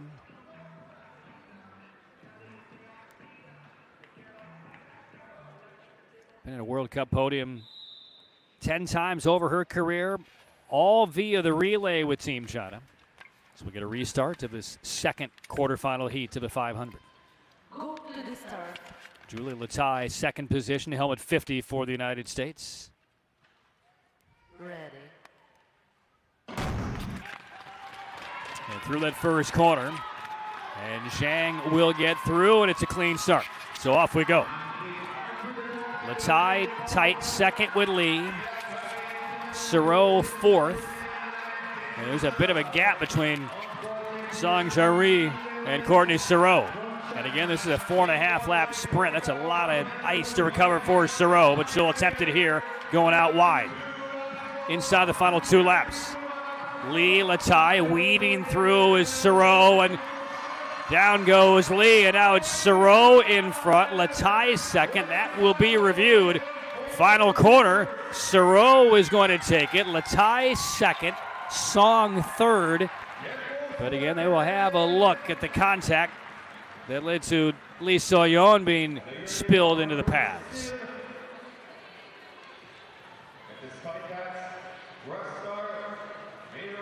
So unofficially, the winner is Courtney Sereau. And yeah, I mean, everybody's looking back at the monitor of the replay, taking a look at that straight and corner. And from the official liaison in Laval, we are getting word that there's a possibility of a penalty against Latai of the United States against Lee Soyon. We'll take a look. Latai right now second behind Lee. So here's the inside pass attempt. And that is where Lee goes down. Now, did Latai have inside position established on that pass? It looks as though, yeah, they're taking a look at a couple of things. One of a potential penalty with Latai against Lee. The other, a potential penalty of Lee against Latai. It looks like the latter has been cleared. Now the potential Korean penalty. It's Courtney Sereau confident she's going to move through. And now the results. And Sereau and Latai will go through, and it's totally been cleared up involving Latai and Lee. So Lee just goes down on her own volition. And Julie Latai will head on to the semifinals along with Courtney Sereau. So Kristen Santos Griswold, 40 minutes ago, just became the first American individual gold medalist at the Four Continents. In the three versions we have now seen, claimed the 1,500 over Sereau and Danae Bly. Back on the ice, number 5, Santos Griswold. Ready. A pursuit now of at least a double individual gold this weekend for Santos Griswold. Beaten, though, off the line by Park Ji-won. So cedes the inside position, but again, quarterfinal, top 2 move through. Kyu Chun-yu, 2-time Olympian from China, is third. Malika Yermak of Kazakhstan and Karina Matsmini from Canada back in the field. 2 laps to go. And there goes Santos Griswold. And a healthy lead as she hears the bell. Battle is now for second. Park still in front of Kyu. Santos Griswold will bring it in easily and move on to the semifinal, and Park will join her. I mean, this really could be a banner weekend. This could be a triple gold individual weekend for Santos Griswold. I mean, if she can get through the 500, and again, a lot of the top 500 sprinters are European, and they are not here. Nothing against Santos Griswold's ability at the 500 level anyway, but certainly a wide open field for Santos Griswold. We know what damage she can do at the 1,015, no question. But even Ricky Doak of Canada, who won the 500 of the World Cup last week, she's not participating this weekend. So Santos Griswold is going to have a prime opportunity. I mean, if she can grab the 500 gold here in the next hour or so, she has an absolute odds-on chance to win all 3 golds individually this weekend.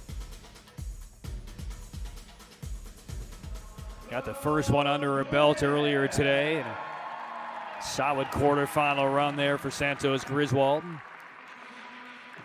So Park Ji-won will move through as well. Now ready for the last of the women's quarters.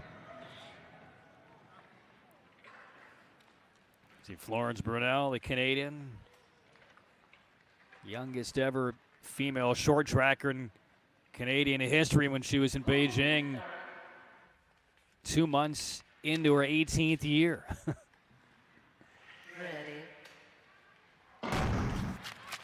Yana Khan of Kazakhstan, Watanabe from Japan, Kim Yo-jin of Australia. Those are the 4 in this final quarter.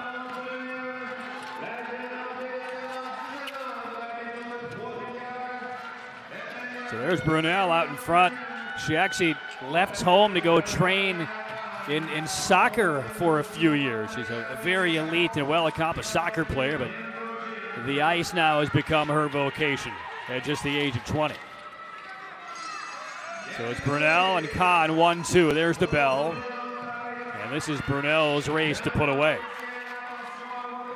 Navigating that last corner. Khan in the pink helmet will hang on. I think she got up for second, although very close, as Watanabe charged hard.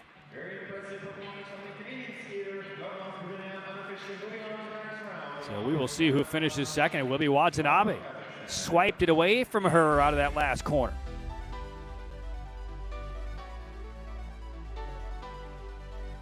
And again, they will take two of the fastest thirds. There have been no advancements due to penalty. 44.407 right now is the second fastest third. So we'll see where Khan came in, if she'll move through or not. So Burnell and Watanabe coming across 1-2. I think a little bit of a misstep almost by Khan out of that last corner. That's how close it was. 43.692 for Khan. That will get her in anyway. So pipped at the wire by Watanabe, but fortunately for Khan, that time will be good enough to get through the semis anyway. And we see the small Q next to Yana Khan. So Khan and Ami Hirai of Japan will be the qualifiers via time. Moving on to the semifinals. Again, the semifinals will be in about 15 minutes. So we will not have a resurfacing after the quarters. They will resurface after the semis are done with both the men and women. So we'll move now straight to the men's quarterfinals of the 500. 20 skaters vying for the gold, 4 quarterfinal heats. And there's Dennis Takisho, one of the top 500 skaters a year ago. On a World Cup podium 4 times, including 1 gold. So Takisho on the right of your screen, inside position. We'll get a restart here as William D'Angelo got bumped a bit coming through that first corner. We'll check his blade over on the side. So it's Miata, D'Angelo, Liu Guanyi of China, and Kim Gun-woo. Those are the 5 here in the first quarter. See Dubois and Andrew Hio in the next heat, along with Park Ji-won. So Yi-ra in the third quarterfinal. And our first look today, Jordan Pierre-Gillet.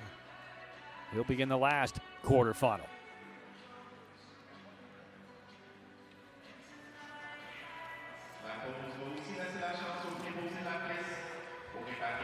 Here's D'Angelo last week winning the 1500. They ran it twice. D'Angelo claimed the first one last Saturday. The ice repair as well. And when we see Pierre-Gillet, this was the shocking event for his World Cup gold debut last week for both Liu Shaolin and Lin Xiaojun. Still working on the ice.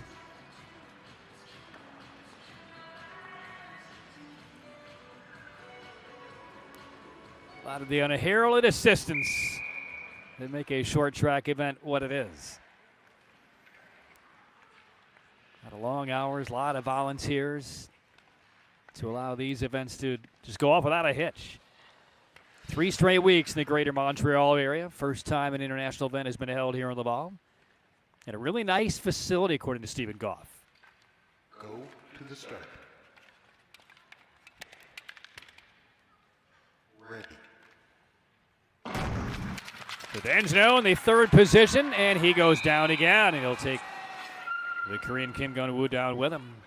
And we will have another restart. Now it's Gun-woo holding on, clutching that left shoulder.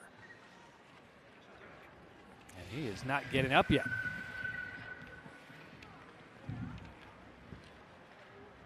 Gun-woo, bronze medalist in the 1500, just about 45 minutes ago. Still down, still holding that left shoulder. We'll take a look here. Kim is on the far left. There's the accidental trip, and he tumbles over and immediately kind of grasped just below the top of that left shoulder. Accidental trip, it appeared, between Liu and D'Angelo, and then Kim Gun-woo from that outside 5th slot kind of tumbled over and may have landed a bit awkwardly on that shoulder. So the medical staff is having a look. That's one thing you do not want to have happen in an event like this for any of these skaters, but Kim Jong-woo has right now become one of the absolute dominant skaters on this Korean team. He's not willing to let go of that shoulder.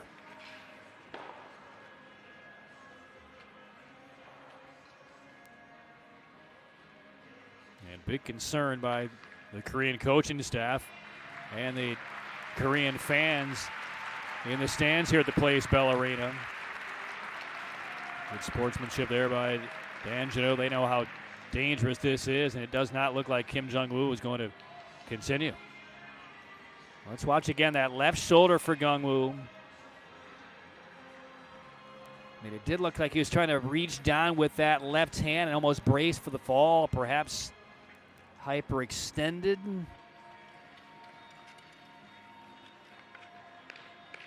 So Kim Jung-woo will spend some more time with the medical team here in Laval. That's a disappointing exit for him.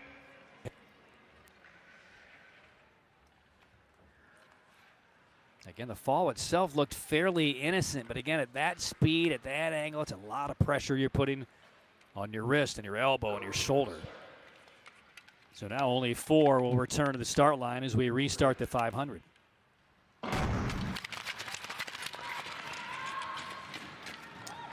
Miata outraces Nikisha to that first quarter. He has the lead. Dan Janot, inside pass up to second. Nikisha third. Lu Guanyi at the back of the pack.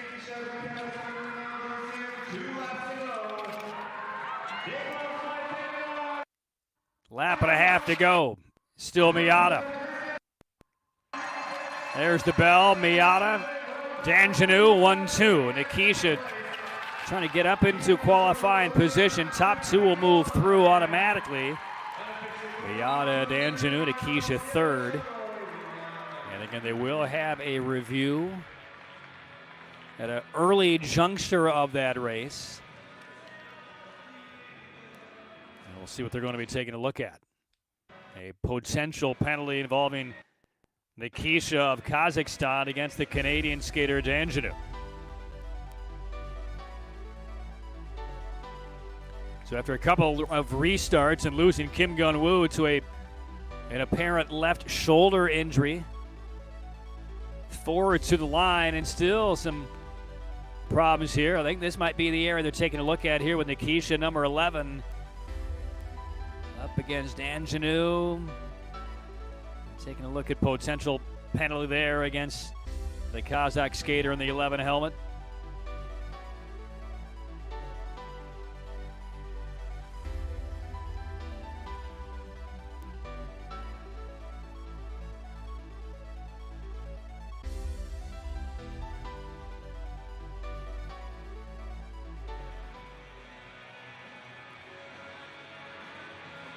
So there's a look at Shogo Miata of Japan. He'll move on to the semifinals.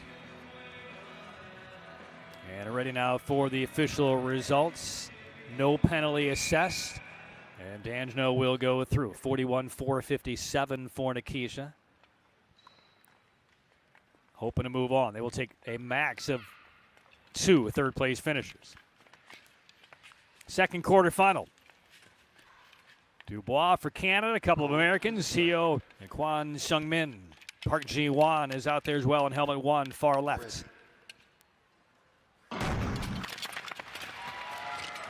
Tough field for the 3 in the middle. Stephen Dubois and Park Ji-won.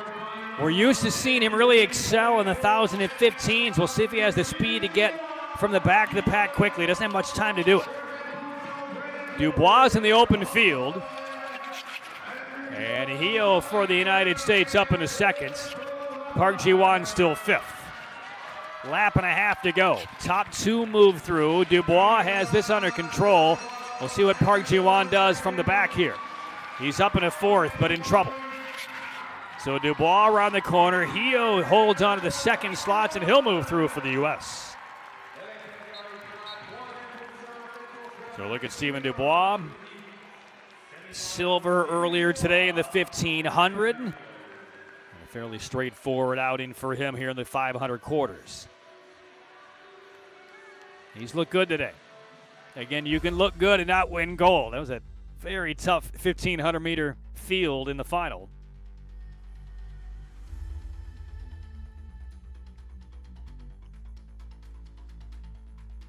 So Andrew Rahio, who last year at the Four Continents in Salt Lake won silver in this 500. So if there's any event he feels like he has a shot or has something to defend, it's this one.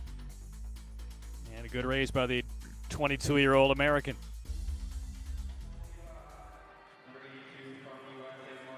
There's Dubois, pleased again.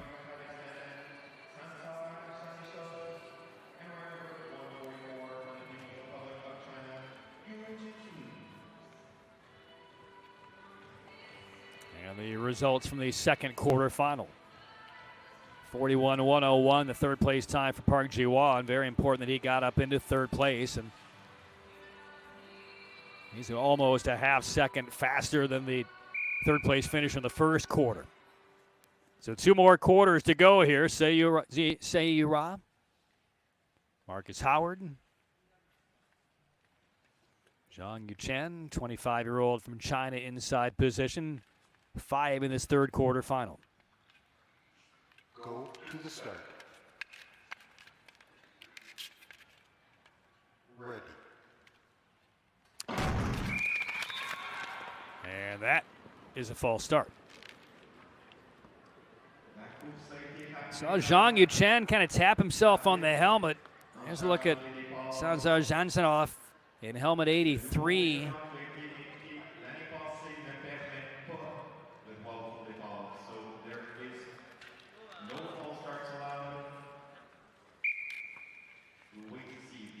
So again, no false starts allowed. They will go to the replay here. And one of these skaters will be sent off, I believe. Position 2, false start. And that's Sei-Ura. Sei-Ura, and he's shocked. Penalty. And Marcus Howard is kind of laughing in disbelief, and Sei-Ura has been disqualified. I don't think he can believe it.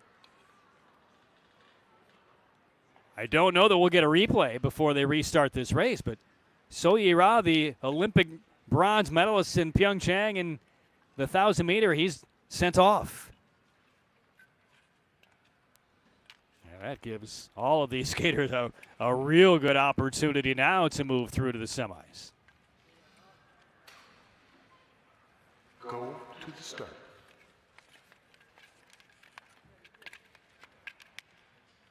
Ready. I mean, so far this 500-meter for the Korean team has just been absolutely dismal. And we'll get another restart. You lose Kim Gun-woo to a potential left shoulder injury that impacted not only this race, but everything else he was planning on skating this weekend, and perhaps the men's relay. Park Ji-won finished third in the second quarter, may or may not go through to the semis, and now Sei-Ura on a false start, disqualified. They will call these skaters back one more time. Skater from Kazakhstan, Zanisov, just struggled to get to that first corner.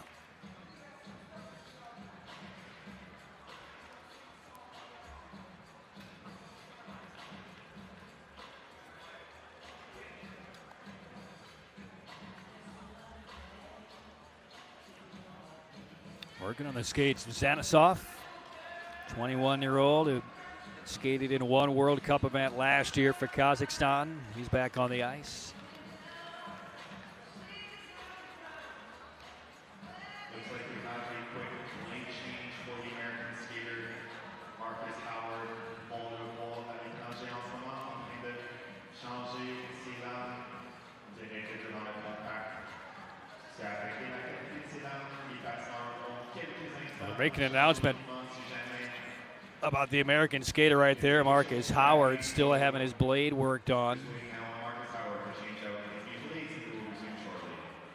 So evidently this will take a little bit more than just a quick drill. So they're going to give Marcus Howard an opportunity to get his blade right. Now he's back on the ice. Sei-Ura sent off with a false start. And still now trying to get this third quarterfinal going with now only 4 skaters remaining on the ice. Go to the start.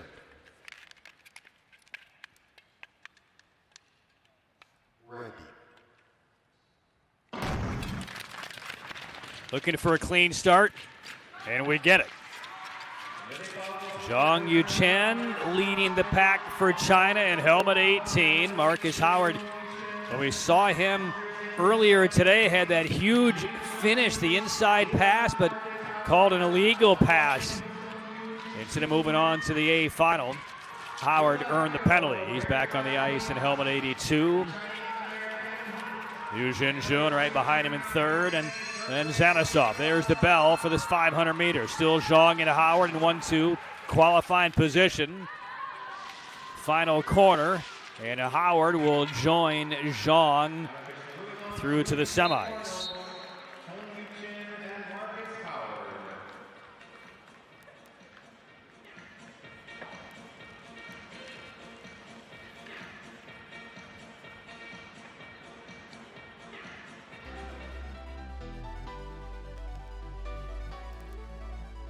So Zhang of China, 25-year-old, part of the World Championship 5,000 meter relay gold medalist squad at the World Championships for China last year.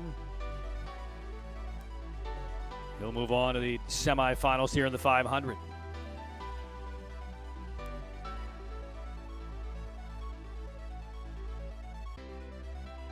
So the United States will get 2 of its 3 skaters out of the quarters into the semis. Andrew Rahio from the previous corner. And now Marcus Howard.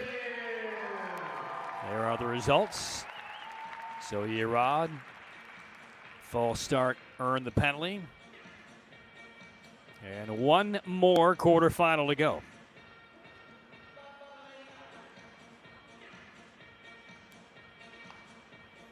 And there's a look at the lineup. Jordan Pierre-Gillet of Canada won the 500 at the World Cup in Montreal last week.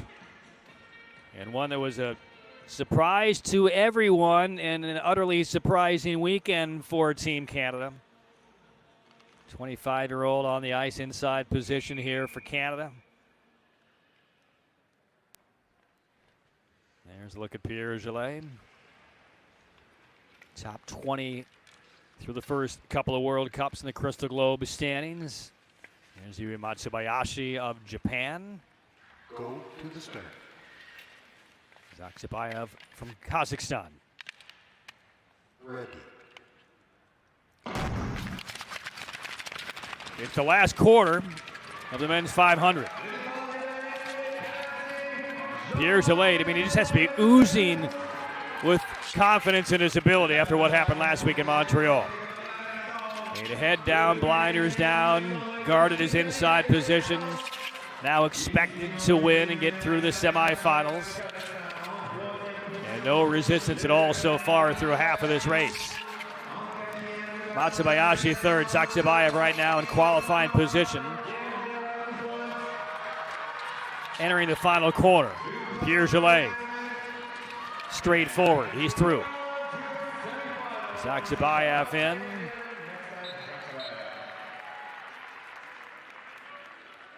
And again, they will take a max of 2 third-place finishers here. And the slowest of the qualifying thirds is 41.457 for Nikisha out of the opening quarterfinal.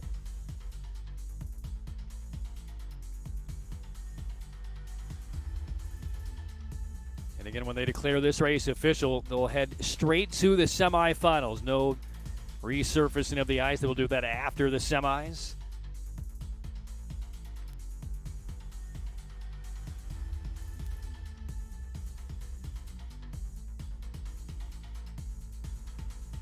That's what you want to see happen. Again, not a World Cup event this weekend with 4 continents here.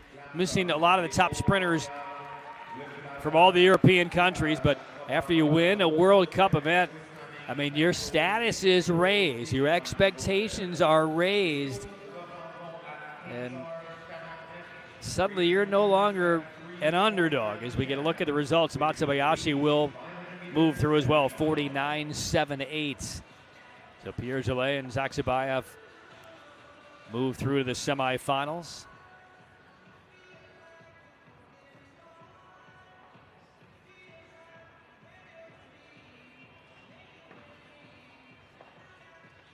So Park Ji-won of Korea will get through as a result of his 41-101. Nikisha will not. And again, with the 2 days of racing here, not the 3, you don't have the qualification day, so no repechage at all this weekend here in Laval. And now we will take a quick break and come back on with the women's semifinal. They will not, well, I guess they are going to resurface. It wasn't on the schedule, but they'll do a quick little resurface. And now, evidently, we'll be back in about 10 minutes for the women's semifinals of the 500.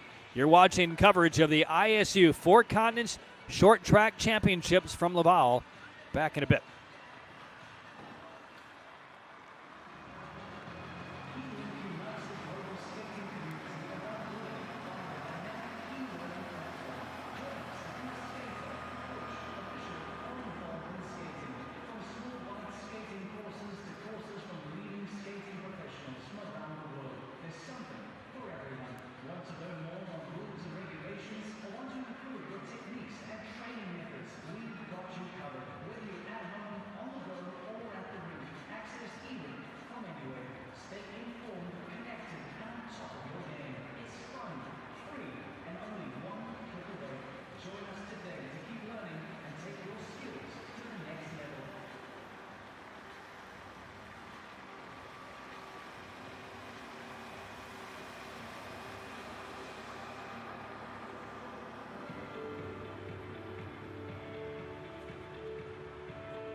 Back to Laval, Quebec.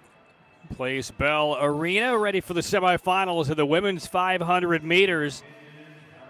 So we're down to 10. Florence Brunel of Canada, Shimsu Ki, Kikuchi Hirai from Japan, Park Ji-won from Korea. They will make up the opening semifinal.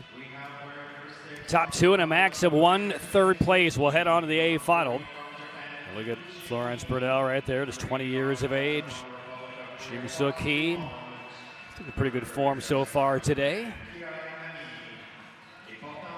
Quick turnaround time for a lot of these athletes, though. They're kind of jamming semis and finals of the 1500, then within an hour or so, sometimes less. Quarters, now semis. We'll see the finals of the 500, the B&A finals coming up here within the next half hour or so. So it really does kind of test your aerobic ability out there on. And it's also the end of a long stretch.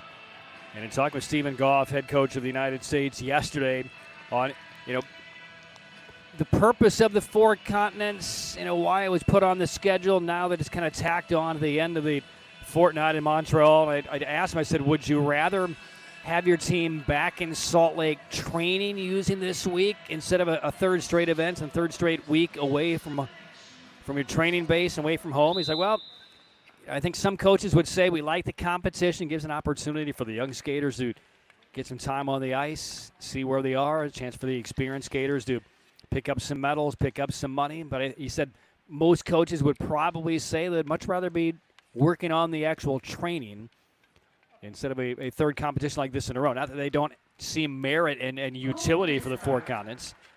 This is a long road trip for a lot of these athletes. Ready. Particularly those athletes from countries overseas. And we'll get a restart here as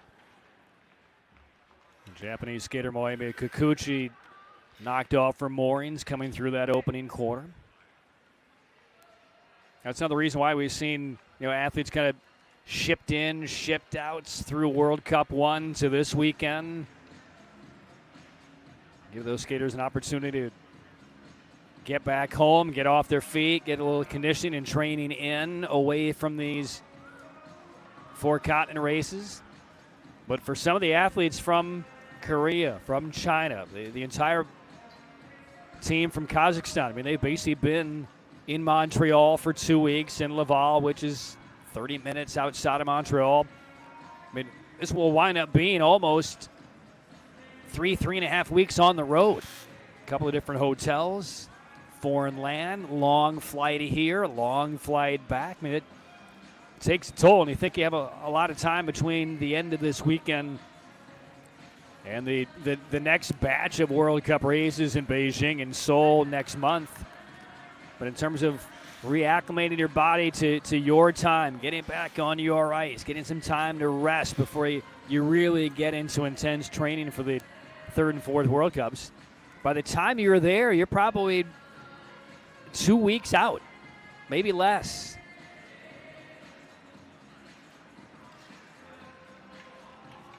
But the opportunities are certainly there for the young skaters like Brunel. So now ready for the restart to the first semifinal heats. There is Shimsu Ki.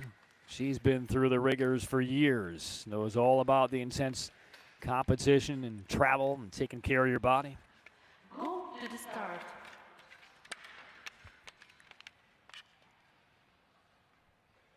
Ready.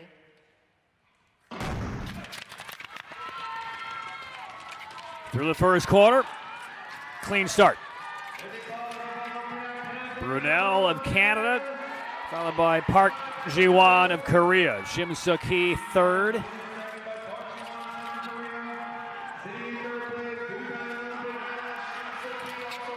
And the two Japanese skaters at the back.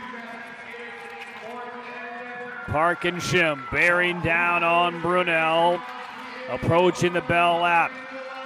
Brunel, the 20-year-old, still in front. She will have to earn this one. Park and Shim both go past her on the inside. Brunel slips and falls, and the two Koreans will go 1-2 There is a yellow box for a potential review. Was there contact? Was there a little nudge? Or was that all Brunel going down on her own as she felt the wind of the passages from both Park and Shim? So they will take a look. And if there was any type of contact, that penalty would very likely send Brunel into the A final. But we won't put the cart ahead of the horse. We'll take a look on this replay a little bit later on in the race. I mean, there was room on the inside that Brunel gave to both Park Ji-won and Shim Suk-hee. And there's the first pass. There's the second. And I tell you what, from that angle, it kind of just looks like Brunel went down on her own. And Brunel just kind of trying to steady herself, put that right hand against the hip of Park Ji-won, and then covering up as a couple of skaters were sailing right by. So we will see what the officials up in their replay and video booth think of that. That looked to be fairly clean by both Park and Shim. We'll see. And again, we have a officials liaison in Laval kind of sending us some codes, some keywords on what they're looking at. It does not look as though a penalty will be awarded. I think that's the right call. That just looked like Brunel kind of going down on her own, and there will be no penalty is what I'm being told.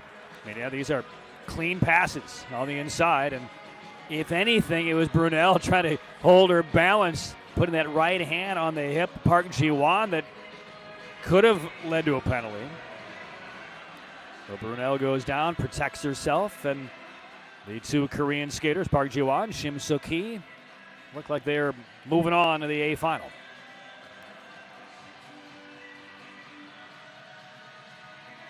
Still awaiting the official results. And here they come. And yes, there will be no penalty. So Park and Shim from Korea to the A final, the women's 500. So one more semi, and again, not to build on the drama or the expectations, but Kristen Santos Griswold, no trouble getting from the quarters to semi. She'll have inside position here in the last semifinal. Her teammate Julie Latai at the top of the screen. Santos Griswold in a foot race at the first corner, easily gets past Watanabe. And once you're in clear ice like this for Santos Griswold, I mean, nobody's going to run her down. So this is all on Santos Griswold. Feels like an exhibition now, but if you just execute your race and stay on her feet, you're into the A final. That's just how fast she is. I mean, this is a 500-meter race, 2 laps left, and she's already several meters ahead of Watanabe in seconds. So Santos Griswold is going to write her check into the A final. 2 skaters go down. It's going to provide an opportunity maybe for Latai of the United States, and she will cross second. So Santos Griswold is in. Latai is the only other skater who actually finished. 2 went down, and then the 2 behind the front 2 who fell also got connected. And Yana Khan will now finish just behind Watanabe. And Courtney Sereau of Canada was spilled, and she will not finish the race, and she's trying to shake it off. We'll get a look and see what happened. But first and foremost, Santos Griswold, that's another reason why you want to be from the front. I mean, once she claimed the lead, holding her inside position for that first quarter, I mean, this race was over. And then there's a little bit of contact involving Sereau and Watanabe. And then Sereau, I tell you, that's a dangerous slide across the ice by Sereau. Stumbled a bit, made some contact, knocked down Watanabe. Then here she comes across, made right into the path. Boy, that's very dangerous. Fortunately, Sereau's all right. I mean, that's about as scary as they come. You are defenseless.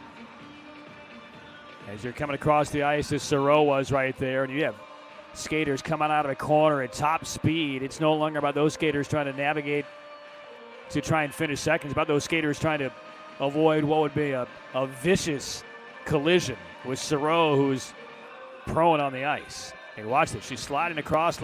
Here come the other two skaters to her right. I mean, Soro right now is just trying to protect herself, looking at where the skaters are. Please, please miss me. And boy, they swerved out way wide to do so.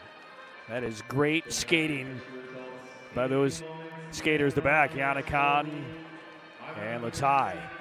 That's as scary a moment as there is in this sport.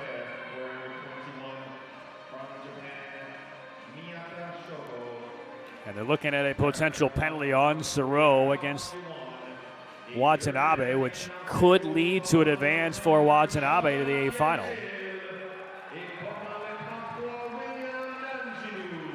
That is still being discussed. So here are the results, and yeah, Watanabe will be advanced, and Latai gets through as well. So Watanabe advanced, Soro gets the penalty. And here is one more look in the straight contact from behind. Soro in the red and black right there on the right. There's the contact. So she goes down. Watanabe will be advanced because of that penalty. And ooh, again, right at the back end of that race as Soro goes sliding across the ice. I mean, disappointed with the penalty, I'm sure, but be thankful that you were not seriously harmed right there. That's the upshot. So the A final set, Watanabe, Brunel, both get advanced. Latai, Santos Griswold for the U.S.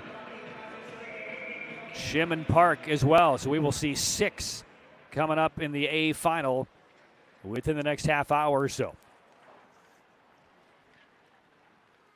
So now to the men's semis of the 500. Jordan Pierre-Gillet, helmet 22 on the inside. William Dangeno on the outside. 2 outstanding young Canadian skaters. Pierre-Gillet won the 500 World Cup gold last week. Has the lead through the first full lap. Zakshibayev second. Shogo Miyata third. Dangeno back in the pack. Park Ji-won right now fourth. 2 laps to go. Still Pierre-Gillet. Park Ji-won fourth. Makes a move. There's the bell. He's in third. And now he gets past. It is Pierre-Gillet still in front. Zakshibayev of Kazakhstan. They'll finish 1-2. And on to the A final. Pierre-Gillet. And there's Zakshibayev. And Shogo Miyata of Japan is down. On the ice, didn't see where contact was made. And let's hope that he is all right. Well, it's been a tough day with injuries and ear injuries.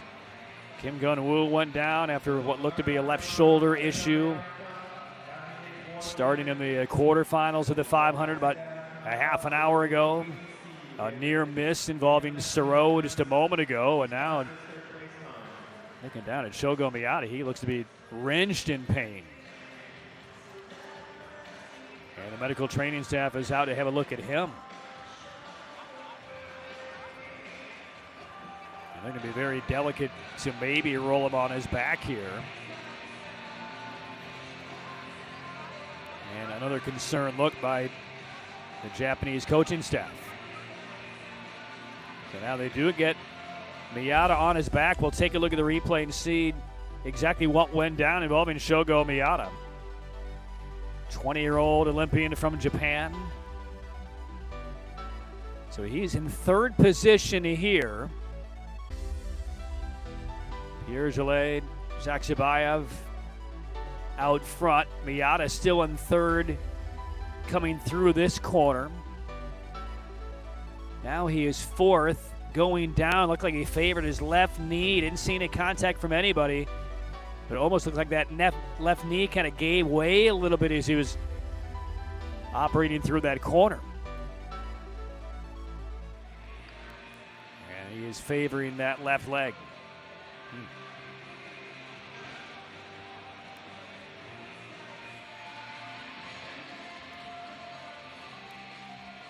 Again, so much force. You know, the G-force on your ankles, on your knees, coming out of these corners at such a high rate of speed. I would like to see that one more time as Miata, like he was coming through that corner, just looked like that left knee flexed down a little bit more than it normally does, and then went down and tumbles across the ice dangerously.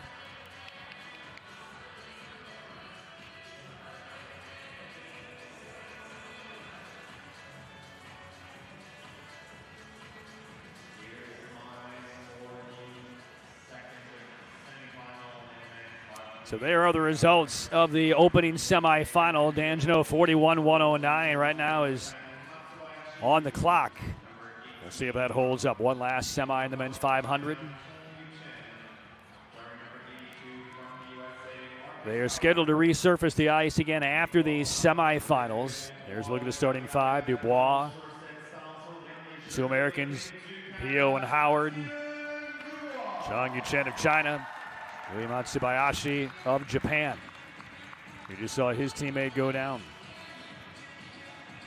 So there's Dubois right now, number 2 in the overall Crystal Globe race behind Kim Gun-woo.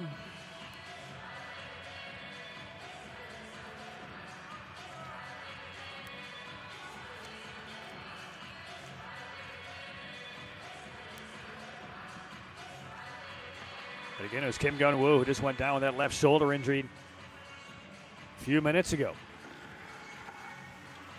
So you think you're coming to this Four Continents event to win some races, make some money, work on your skating. See a potential couple of key, impactful injuries on the men's side. Kim Gun-woo with that left shoulder. And then Shogo Miyata just a moment ago with what looked to be a left knee.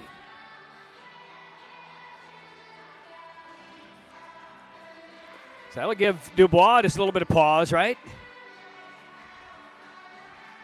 Yeah, let's win this semifinal, but let's get through this day and this weekend healthy.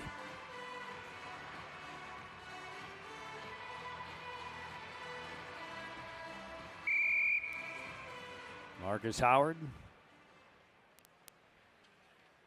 He's had an interesting day for the U.S. A near triple pass earlier today that was declared an illegal late pass. And then Howard got out of his quarterfinal here to the 500 semis. Ready.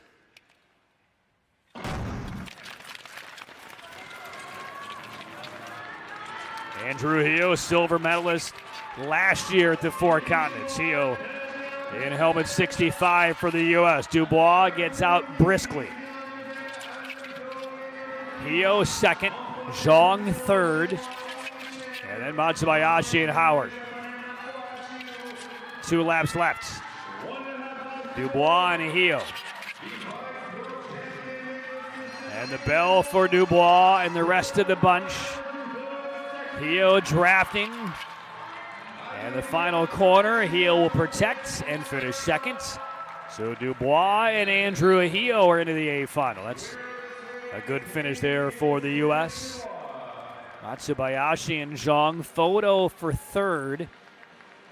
And again, the time from D'Angelo right now, she didn't want to watch. 41-109 for D'Angelo out of the first semifinal. Another, I like the reaction from Dubois here today. I mean, he's just simply taking care of business.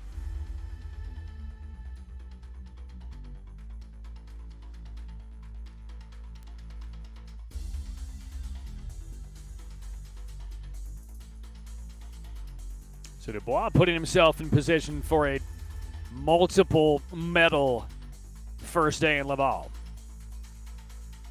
1 silver in the 15 earlier today. He'll be racing in the A final. There is the finish for third between Matsubayashi and Zhang, 46-48.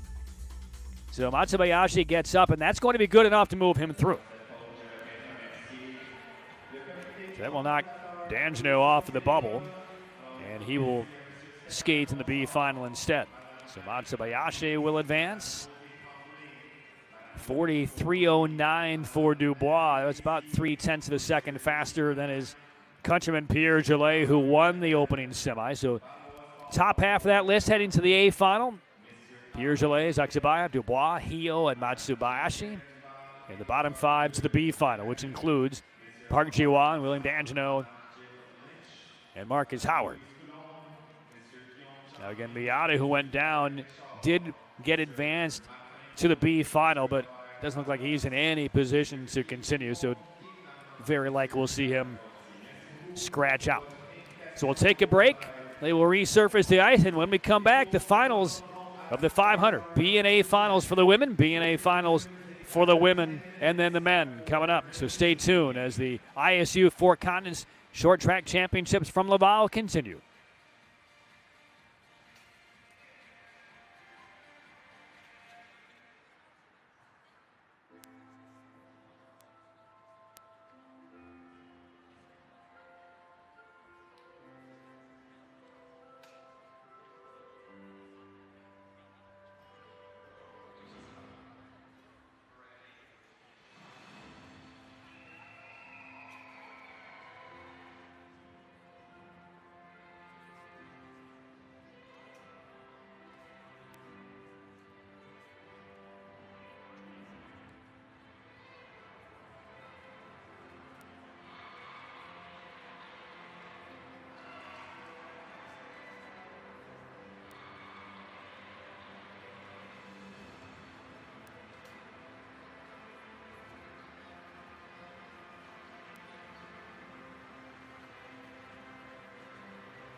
Moments away from the B final of the women's 500 meter.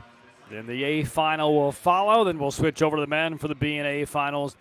ISU Four Continents Short Track Championships from Laval, Canada. Patrick Keane is with you on this Saturday. Competition continues a little bit later on today. Semifinals of both the women's 3,000 meter relay and then the semis of the men's 5,000 meter relay. They will close out competition for today. One more day tomorrow. We'll run all the way through the thousands, get through the mixed relays, and the finals of the women's and men's 3K and 5K relays. So now the B final, the 500 meters. 3 competitors in this B final. And a couple of advancements to the A finals. We'll see 6 battle for the 500 championship in a moment. So only 3 here in the B final in the women's 500. Ami Hirai of Japan, her teammate Moemi Kikuchi, and Yana Khan of Kazakhstan. Khan, 23 years of age. World Junior Championship silver medalist in the 1,000 and champion in the 500. So there's Kikuchi, the veteran, and there is Yana Khan.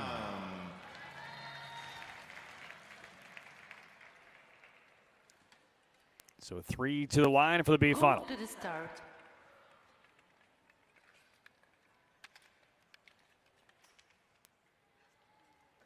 Ready.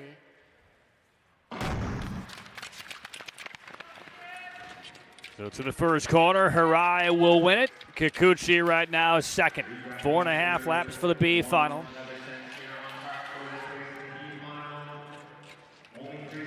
And again, 6 will be in the A final here in a couple of moments.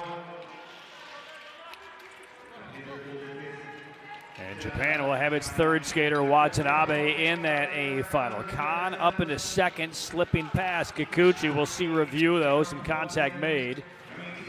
And here's the bell lap. And Hirai is still in front. Khan behind her tightly. Khan moving in, tries to get the pass, and will. So Khan, for the moment anyway, unofficially wins the B final. But she is going to be checked out for a potential infraction earlier in the race against Moemi Kikuchi.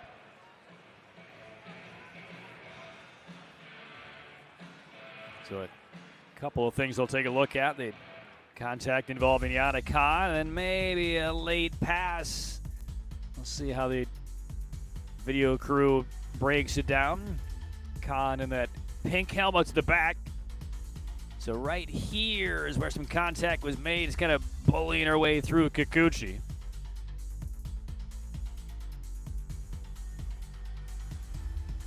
But it did not deter Khan the rest of the way. She'll allow the judges to figure things out as she crosses the line first, but we'll see if it holds up. My instinct is telling me it won't, but we'll see.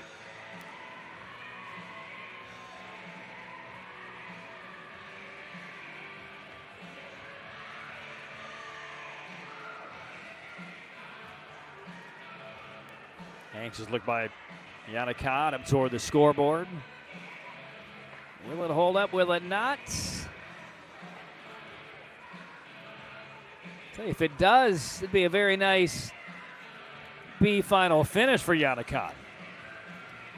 Khan, 23 years of age, trying to cut her teeth on the World Cup circuit, and it will hold, so no penalty assessed. Issue cleared, so Yana Khan wins the B final. Well done.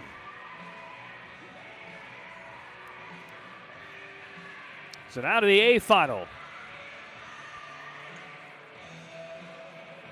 Last year's Four Continents 500-meter champion Shim Soo-ki. Kristen Santos of the United States won silver. We'll see both of them here in this A final, but I'll tell you what, Santos Griswold looks like a completely different skater from where she was 2 years ago. Shim Soo-ki likewise looks like a different skater from where she was a couple of years ago as the dominant force on the circuit. But they meet here in the A final of the Four Continents 500 meter. And hard to be more impressive today than what Santos Griswold has been. She'll have inside position for the U.S.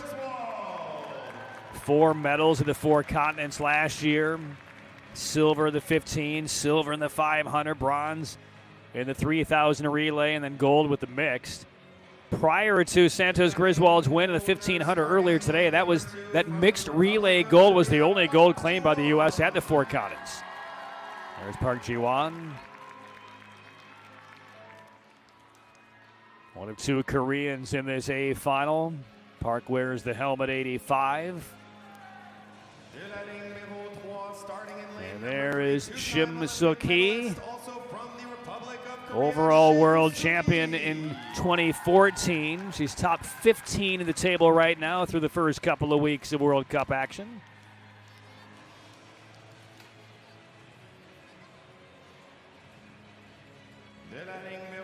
And there is Julie Latai, Medfield, Massachusetts native, looking for her first Four Continents podium finish.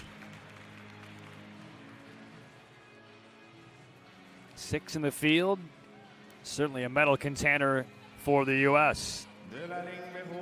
Here's Ayo Watanabe of Japan, 24-year-old. And then Florence Brunel will be the 6th and final. She was advanced into this A final. The world junior champion in the 500 meters last year. Finished silver to Kim Gilly of Korea in the 1,000. We all know how impressive she has been. So there's a very good junior resume for Florence Brunel.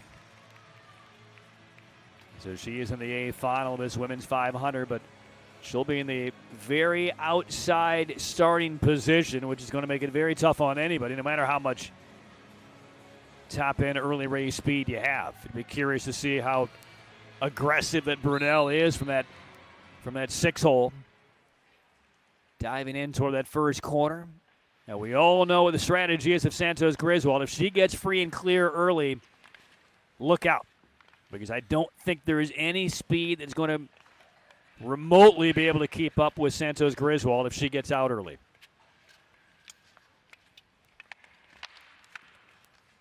Go to the start.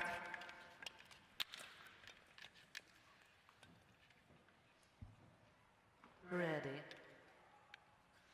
The race to the first corner, and Santos Griswold does not get there. Park Ji-won of Korea did, and now Santos Griswold on the chase, but Park will not last long in the lead. Brunel gets out well. She's in 4th for Canada. Julie Latai right now 3rd for the U.S.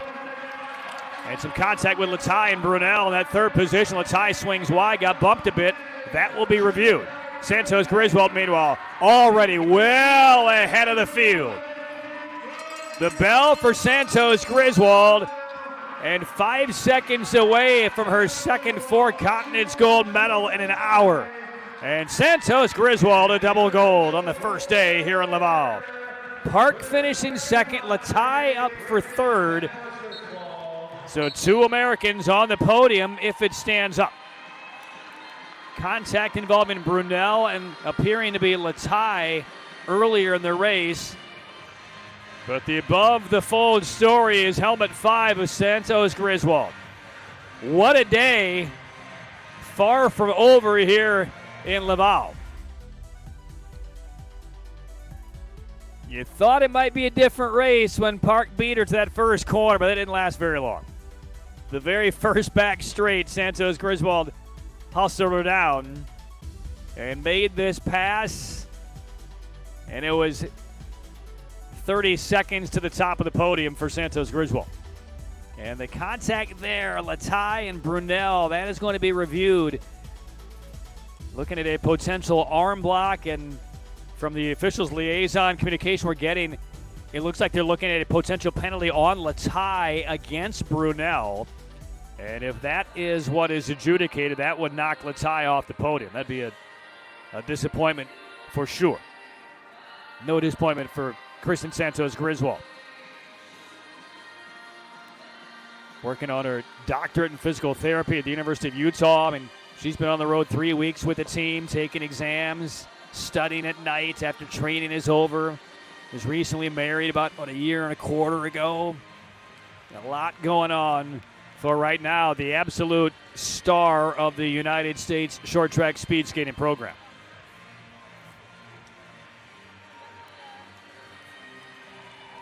Officials still taking a look here at a potential arm block involving Julie Latai of the U.S. and Florence Brunel of Canada right there. And we'll see how that is officiated. Latai did finish third, but if she's called for the penalty here on Brunel, she'll be bumped off the podium. There's Stephen Goff. And he's holding his breath. And it will be a penalty on Latai, so she is bumped off the podium. That moves Shim Suk-hee from fourth position to third. And Brunel will finish fifth. Santos Griswold the gold, Park Ji-won silver, Shim Suk-hee, because of the penalty to Latai, up for the bronze. So 2 golds today for Kristen Santos Griswold and Team USA. And again, we will see here in all 3 individual events, we'll see her try to race for 1,000 gold tomorrow, plus a couple of relays as well. Here's a look at the arm block on Latai against Brunel. So Latai, the penalty, recovered to finish third. Stephen Goff, mixed emotions here. Right there in the blue shirts and the vest. Santos Griswold gold, nothing but smiles. Latai, 2 seats to her left, just focused on taking off the blades. So Santos Griswold wins the gold. She's 2 for 2.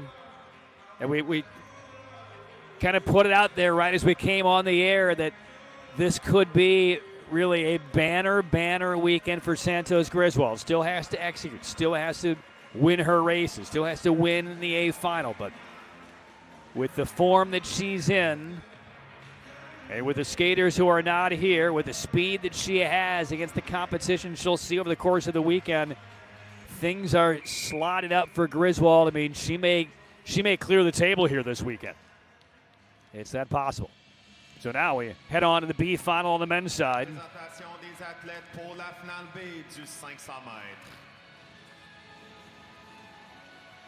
And there are 5 listed in the B final, but again, we only expect to see 4. There's a Zhang Yuchen of China. 25-year-old. There is William Danjano of Canada. 22 years of age. Gold last week in the 1500, bronze in the 1000 a couple of weeks ago. There's Park Ji-won, the Crystal Globe champion from last year. Won the 1500 earlier today. And there's Marcus Howard of the United States. And the 5th on the start list, Shogo Miyata. We saw him go down with a left knee injury that looked to be potentially fairly severe in the semifinals, so he will not start. Ready. And 4 for the B final 500. Danjanu races his way to the front. Park Ji-won, I mean, he's been stuck in the back of the pack most of the day in the 500s. Trying to take it out a little bit faster here. Howard well wide for the U.S., still 4th. 2.5 laps to go, and a long look back by Danjanu at where Park Ji-won is.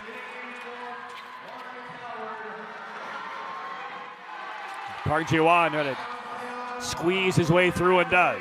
They are 1-2. There's the bell. Still Danjanu, and now Park Ji-won in second. Zhang third, then Howard. Park goes for the outside pass, didn't have the acceleration, and Danjanu brings it home. Danjanu, Park, Zhang, and Howard, 1 through 4 in the B final.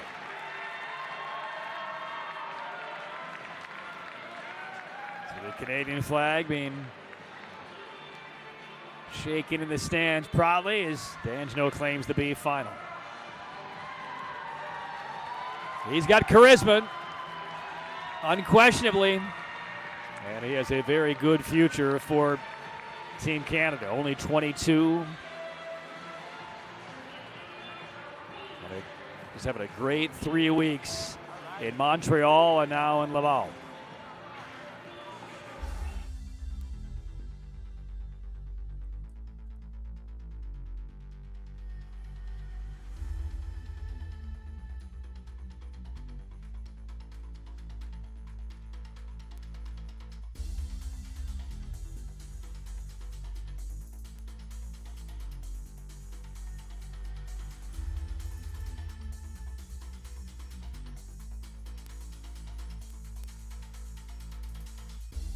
So there's a finish for William Dangenau and his patented expressive finish after winning a heats or winning a race.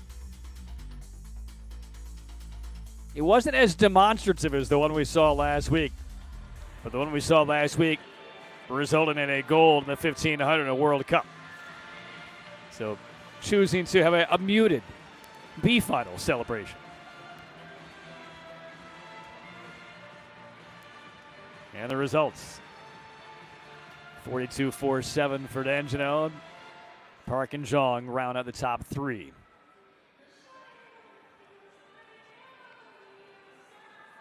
So the last individual race of the day, the A final for the 500 for the men. This will be an interesting race. A couple of Canadians with very good pedigrees. One on the rise and one veteranous. Continues to show a lot of improvement over the course of the weekend. Stephen Dubois. You'll see Pierre Gillet from Canada. Andrew Heel of the United States. First male skater into an A final today. Heel earned silver in the Four Continents last year in this event. So he would like to get one more level up if he can. Matsubayashi of Japan, Zakshibayev of Kazakhstan. Those are the five in the A final. Athletes presentation for the men's 500-meter A final. Starting in lane And number there is one, Stephen Dubois. Miroir Levis, Been on the podium already today. champion Silver in the for 1500. Stephen Dubois. And Dubois right in the battle for the Crystal Globe, second after the first two World Cup events. Distant second behind Kim Gun-woo, but again, Kim Gun-woo went down with an apparent left shoulder injury earlier today. Here's Andrew Hio of the United States, out of Warrenton, Pennsylvania. Just 22 years of age, already a veteran of one Olympic Games in Beijing. On the Four Continents podium last year in this event, silver medalist. Chance to at least replicate that here today. Here's Jordan Pierre Gillet. Exciting, impressive 25-year-old sprinter for Team Canada. Part of the gold medal 5,000-meter relay squad in Beijing. Here's Yu Matsubayashi. Respectful entrance.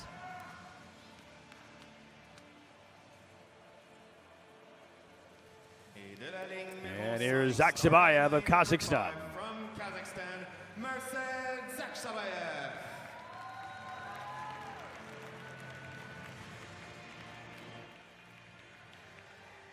Got on the podium last week when Kazakhstan was moved up to the bronze spot of the men's 5,000 relay.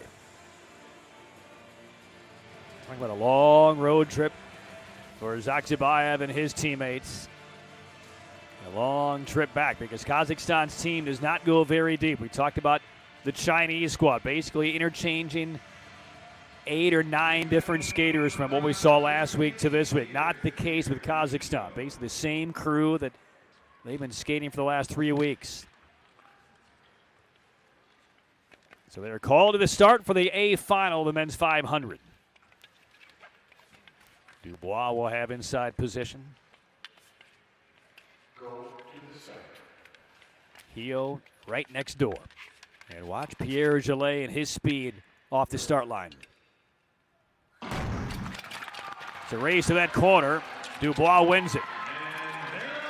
And now Pierre Gillet goes in and at least gets past Hio. So the Canadians are 1-2 into the first full lap.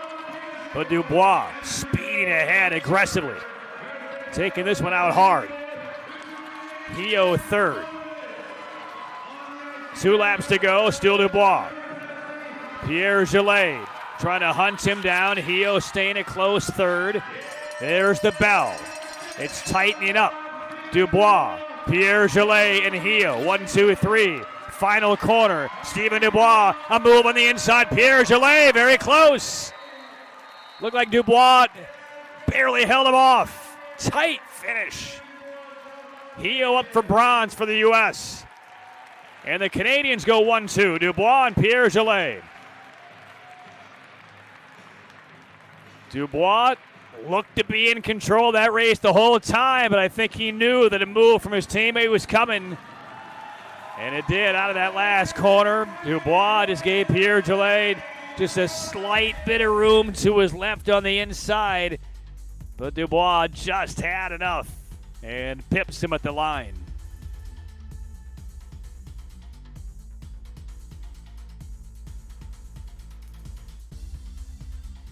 And we'll take a look at the finish again. There's Dubois under control, went out hard, maybe a little too hard, and there's the finish, the stretch, and it was the right blade. And Dubois knew it. He also knew it was going to be close. So Dubois, second podium of the day. Silver in the 1500, gold here in the 5000. Now he's loving Laval. And there's the stretch.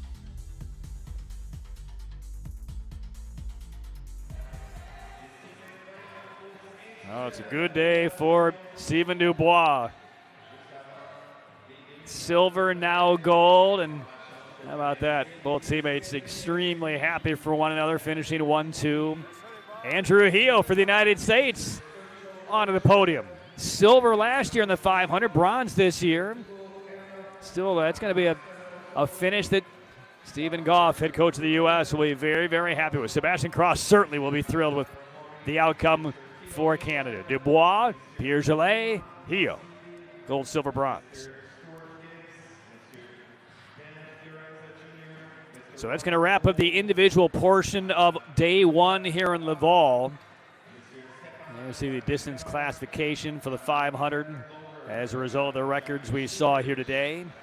They will resurface the ice one more time, and when we come back, semifinals for the women's 3,000-meter relay and the men's 5,000-meter relay. That will be coming up after they resurface the ice. They'll do a full resurface, so it's going to be about 13 minutes until the women's 3,000 relay kicks off.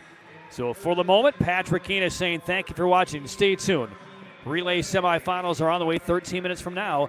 You're watching coverage of the ISU Four-Continent Short Track Championships from Laval. Stay tuned.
Team USA, your relay forms immediately. Team USA, they're waiting on you. Thank you.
Back to Laval, Quebec. Now time for the final events of the night here on day one. Semifinals of the women's 3,000 meter relay, then the semis of the men's 5,000 relay. We'll have 6 teams on the women's side, 3 in each semi. Canada, Japan, Kazakhstan.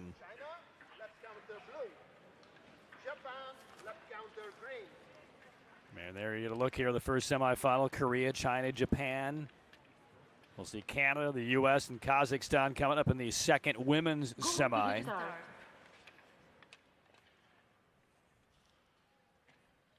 Ready. Shim Suk-hee in the number 6 helmet leads things off here for Korea. Harai is out there for Japan. And China opens things up with Song Jiru. So it is Korea, China, Japan. Korea won the 4 continents women's relay last year. 27 laps. The number 1 ranked team in the world, the Netherlands. European teams not allowed to participate in the 4 continents. They will have their own European championships coming up in January. The Dutch are also the reigning Olympic gold medalists and the world champions as well. The Korean side ranked 3rd last year. World Championship silver squad. We have Lee So-yeon, Park Ji-yeon, Shim Suk-hee, and Kim Il-lang. First look at Kim Il-lang here in the World Cup and now 4 continents season. He's been part of the national program for several years. Japan with Harai, Kikuchi, Takahashi, and Watanabe. That's Lee So-yeon right now on the ice for Korea. China, the Olympic bronze medal unit in Beijing. Park Ji-yeon right now in the lead for Korea. And there's the exchange to Kim Il-lang for Korean helmet 102. Korea, China, Japan, 1, 2, 3. 27 lap race, 15 to go as Shim crosses the line here.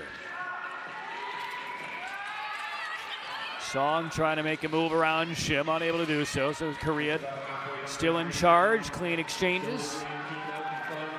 And now Lee So-yeon. Zhang Yuting out there for China. That's Watanabe for Japan.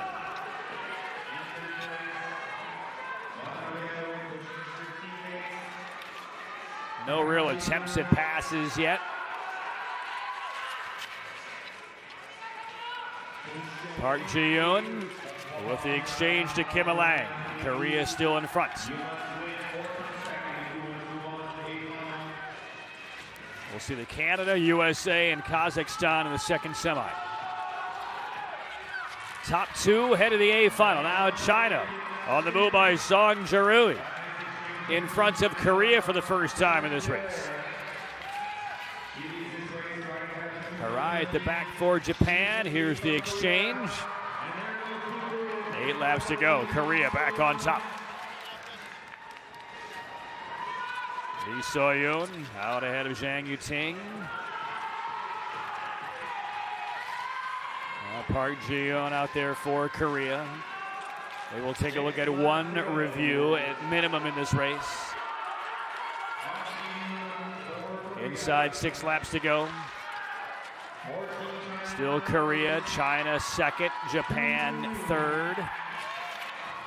They have now cleared that potential review, so no penalty issued. Coming up on 3 laps to go, Shim Suk-hee on the exchange. This is the biggest lead Korea has had in this relay. A little distance between Korea and China. And now the final exchange for Korea. Last 2 laps. And the lead extended. Lee So-yeon trying to bring this one to the line for Korea. Japan now up into second. And a late pass sends the Japanese into the A final. There's Lee So-yoon bringing that one to the house. So they did have a yellow box up for a review. They actually took a look as the race was ongoing and cleared any issues. So no penalties. And we will see Korea and Japan ahead of the A final of the women's 3,000 relay tomorrow.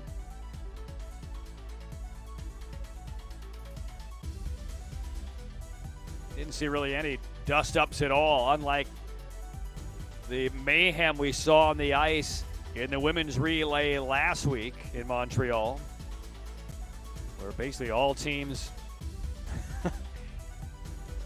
fell to the ice at one point or another. And if you didn't follow the news over the course of the week, Korea, as a result of that chaos, was declared the winner.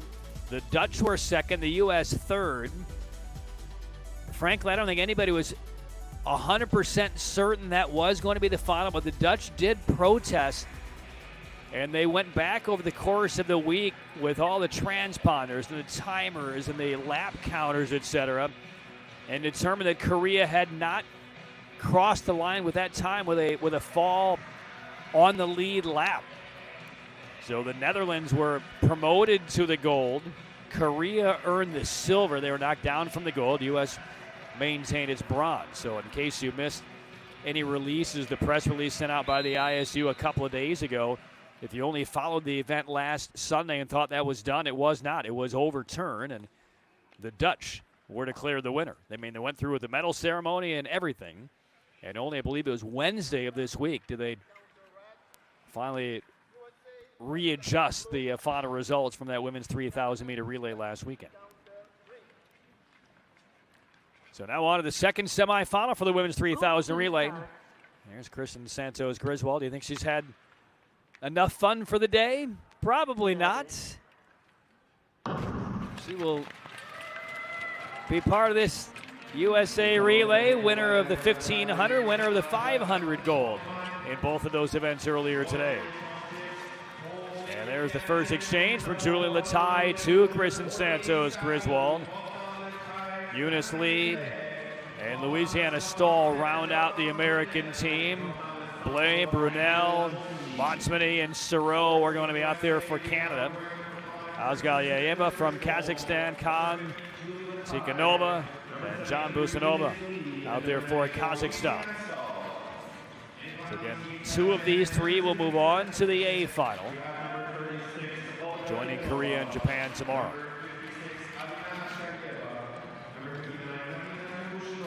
I was chatting with Stephen Goff, head coach of the United States squad, a couple of days ago. I mean, we talked for about 30 minutes, and 12 or 13 of those 30 minutes was him trying to explain all the madness, the craziness from that women's 3,000-meter relay we saw last week, because even he was a bit unsure. Certainly his skaters were on exchanges and who was on the right lap and who had to go longer, and he was really crediting his skaters with not only doing the exchanges and handling all the chaos very well, but also when they were being lapped, making sure that he credited his young skaters for skating far wide, because when you're being lapped, you can't interfere with teams on the lead lap, and he was really impressed with how his team handled that last week. Canada, Kazakhstan, and the U.S. right now, 1, 2, 3. Still the fairly early stages of this 3,000-meter relay. And the U.S. falling back a bit. Didn't see exactly what happened on that last exchange, but there's Santos Griswold just getting to her feet, so real trouble now for the United States.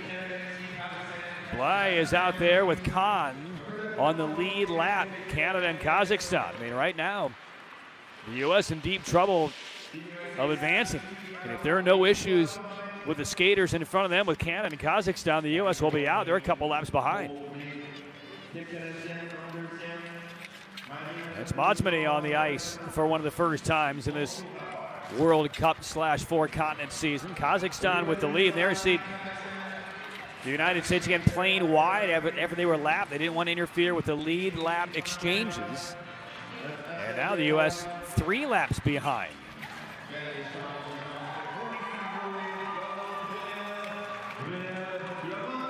So it is still Canada and Kazakhstan, and the U.S. in deep trouble. Unless a bad exchange or a fall takes down Canada or Kazakhstan, the U.S. is going to be on the outside looking in the A final tomorrow. There's Danae Blythe, coolly navigating around the ice. Again, you see the U.S. right there, third position behind Kazakhstan, but the U.S. 2 full laps behind. And didn't see if it was a fall or an exchange or some other issue. It's not reviewable. So it was just purely a Team USA problem. There's Siro. I mean, they're just taking it easy. No need to take it hard now. Inside the final 4 laps. Canada and Kazakhstan. No problems here, and there's no need for Kazakhstan to make any kind of push against Bly and Canada. All the Kazakhs are trying to do with Khan, stay on your blades. There's the bell. Skate 1 more lap, and Kazakhstan's into the A final. So Bly will bring it in for Canada. And what we expected to be a pretty competitive race for the top 2 really wasn't. Once the U.S. had an issue on, I'm guessing, an exchange. Again, it's kind of outside of the picture. Couldn't exactly see where it went down, but Santos Griswold was a little bit late getting up. I don't know if she fell or if the exchange was faulty, but whatever it was, that is the moment where the U.S. just completely went out of contention in this semifinal. We'll see if we see something here on the replay over the course of this race. But Canada and Kazakhstan on to the A final. So there's the crash out by the U.S. Looked like Latai was ready to be exchanged. I think that was Eunice Lee who spun out. And that was the fatal blow for the U.S.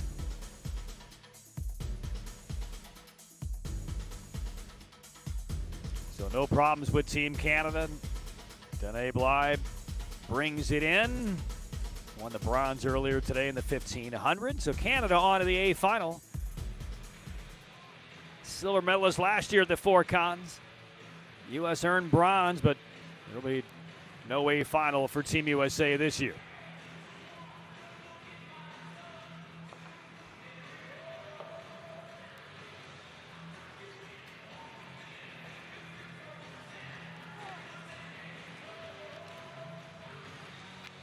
Rousing start for the Canadians over the first 3 weeks of the short track season.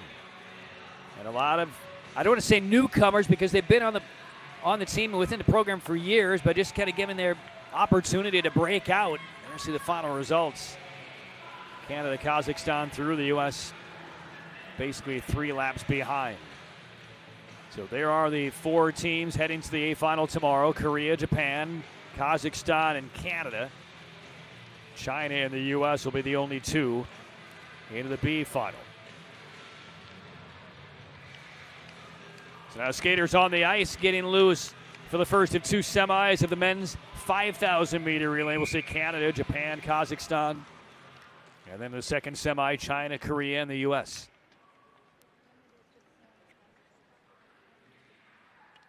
There's a look at William Danjano. There's the lineup. Jerome Courtmache on the ice for the first time over these 3 weeks. Yoshinaga, Tsubayashi, Iwata, and Iwasa. And there's Team Kazakhstan. The 4 we expect to see. They don't really have anybody else. Galikmetov, Nikisha, Shamakanov, Zaksabayev.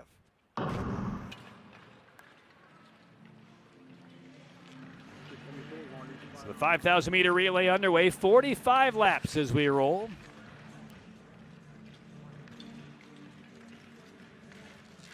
Talking with Stephen Goff about this arena.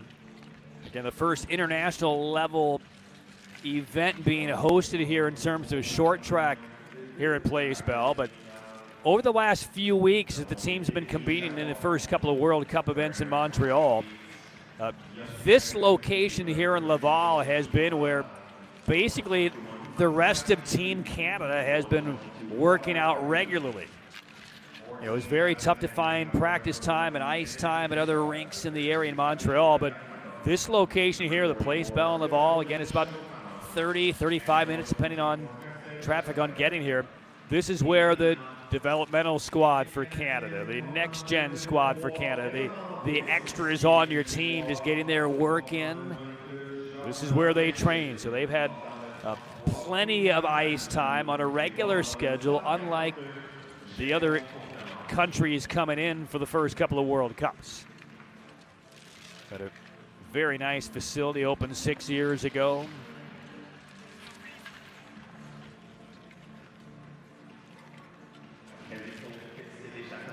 Japan, Kazakhstan, and Canada right now out there. Danjanu for Canada. It's Matsubayashi out there in the white helmet for Japan. There's the exchange, 35 laps to go. This is our first look at Jerome Courtemanche.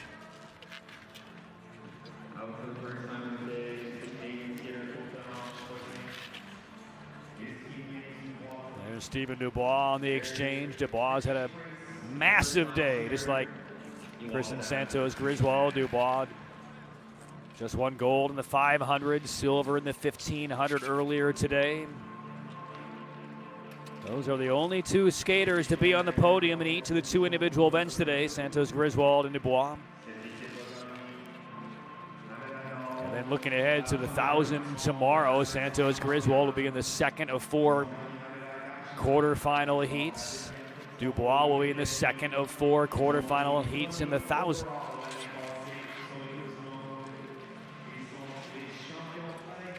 Again, you look across that 1,000 meter, at least the start list looking ahead to tomorrow, Denai Bly, Sorrow.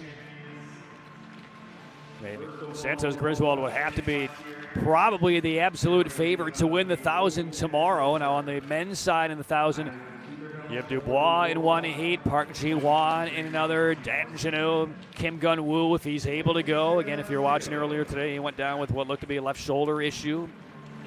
Is that something where he could be rehabbed and give it a go tomorrow? Kim Gun-woo is scheduled to race in the 1,000.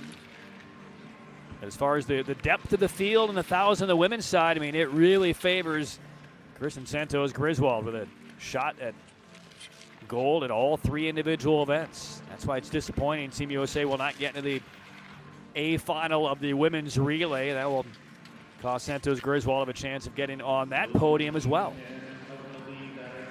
24 laps to go, Japan, Kazakhstan, and Canada. Top 2 headed the A final tomorrow. And back to Dubois, back in the field for Canada. Japan is out there with Danny Wasa in helmet 54.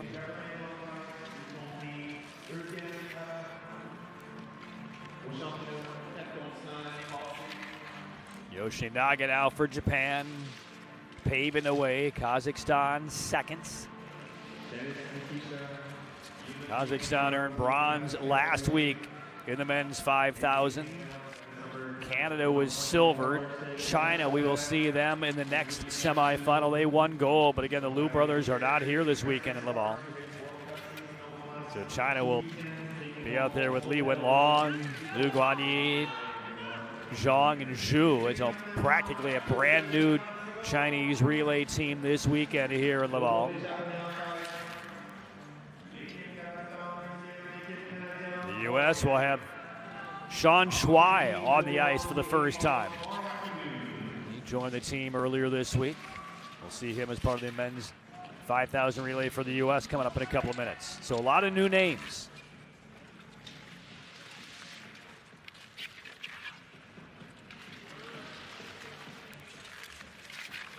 And on that exchange, Kazakhstan usurps the lead from Japan. That's Aksabayev. And now Canada gets the inside pass around Japan, and the Canadians in the second. 12 laps left. Courtemanche out there for Canada. And he'll make the exchange with Dubois. Alek Metov in helmet 32 is still in front for Kazakhstan. Dubois wants to get around him. Walks right past him. And Canada, with a roar of the crowd here at the Place Bell, roaring the Canadians to the lead as Pierre Gillet has the lead now for Canada.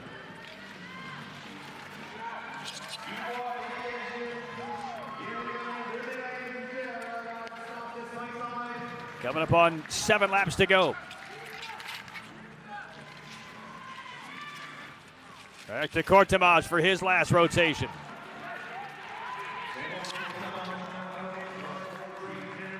Shamakhanov for Kazakhstan, rattling his hip. And the exchange, Canada still in front. Here's Dubois. So Dubois, the penultimate leg here for Canada, streaks away, and Canada with its biggest lead. Here's the final exchange.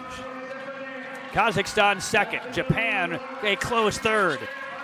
And Japan looking for room to make the pass. That's Yoshinaga. Can't get around him. Danjano, here's the bell. Final lap. Kazakhstan still second. And Danjano around the corner. Tight for second. Kazakhstan will get up. So Canada with Danjano on the anchor moves on to the A final tomorrow for Sebastian Cross. Kazakhstan second, Japan third.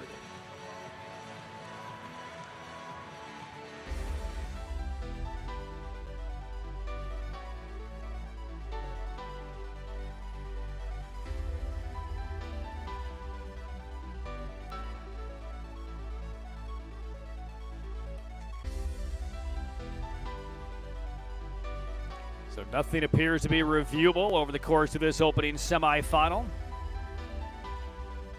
Sending Canada and Kazakhstan on to the A final tomorrow. Again, tomorrow's slate, we'll see the 1,000. That's the only individual event, and the rest will be relays. The mixed relay, semis, and finals. And then the B and A finals of the women's and men's relay.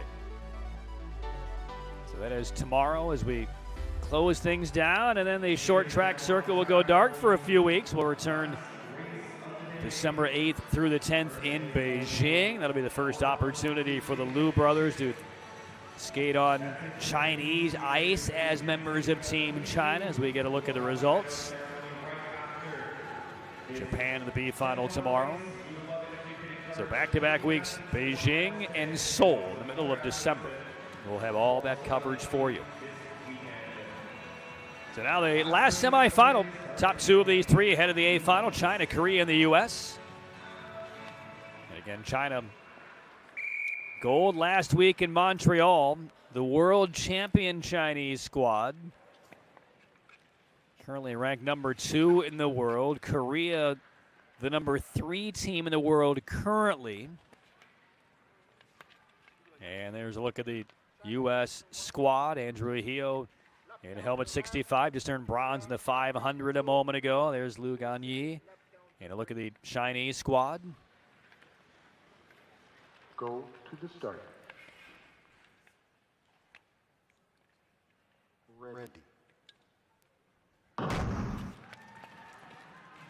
So a clean start. The U.S. in the blue kits, China in the red and black, and Korea the base white with some red and blue. Marcus Howard on the opening lap for Team USA. And Korea out there with Dang Sun Woo. Taking the U.S. with Hio, Howard, Park, and Sean Shuai. There's a look at Park Ji-won. Shuai for the U.S. right there in that white helmet about to be exchanged onto the ice. Native of Tulsa, Oklahoma. He's been with the U.S. program for a few years, rising through the junior ranks. He'll be on the Youth Olympic team for the U.S. coming up in January, so a good experience, as Stephen Goff mentioned a couple of days ago, for him to get on the ice. Right there in helmet 146. Number 65, Andrew Yo. Number 81, Wesley Park.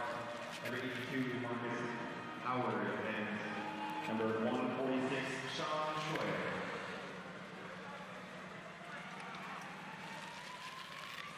Korea, China, U.S. 1, 2, 3. Wesley Park right now out there for the U.S. Makes the exchange. Park Ji-won, winner of the 1,500 meter gold earlier today, helmet 1 for Korea. Now Lee out there for Korea.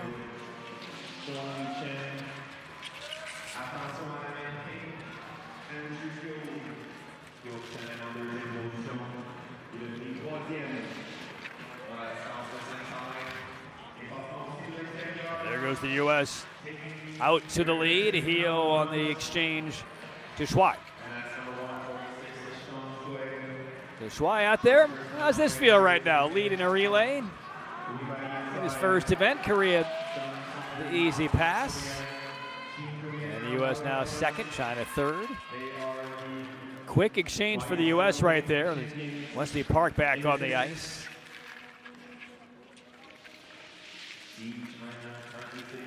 Park Ji-won pushes Lee out there. Lee Jong-min.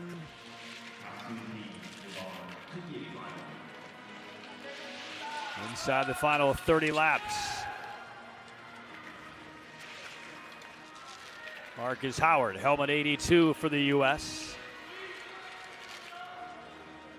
Ju Yiding for China, helmet 145. There's the exchange. China tries to get past the U.S. Little bump there against Andrew Hio, but China will get through. That's Lu Guanyi.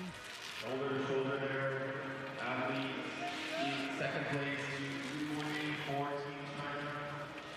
Lap time still in the low 9s.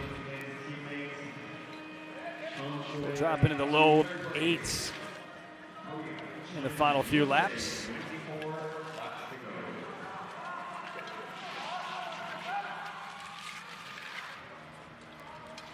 Shuai for the U.S. back out there in third.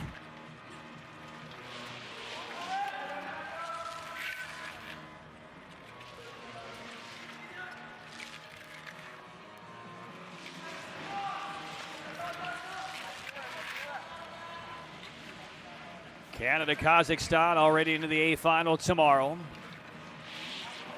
Zhang in the lead. It's a little finger on the hip by the Chinese skater. Not wanting to skate right at the backside. Wasn't ready to make a pass. And tightly bunched. Korea, China, U.S. Lap times now dipped below 9 for the first time. Park Ji-won setting the pace for Korea. Exchange to Lee.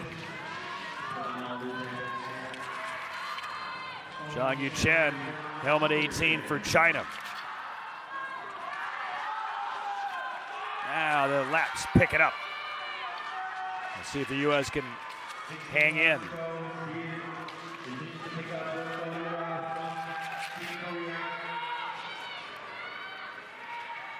Back onto the ice is Zhang for Korea.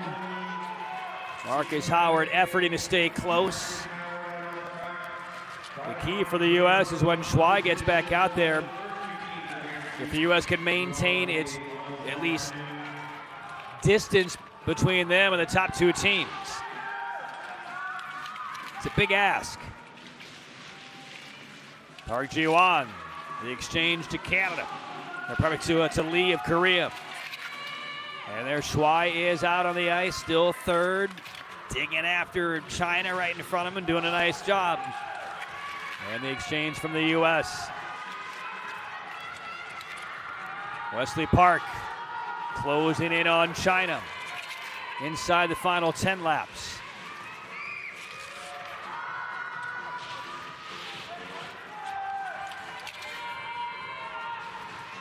Still Korea, China, and the U.S. 1, 2, 3. It's been close throughout. Andrew Hio, we'll see if he makes the move for the U.S. Park Ji-won Lee Wenlong. Very tight. There's the exchange, and Korea maintains the lead. 6 laps to go. And now a little spread. Schweibeck out there for the U.S. efforting to try and keep this one close in third. Korea beginning to pull away.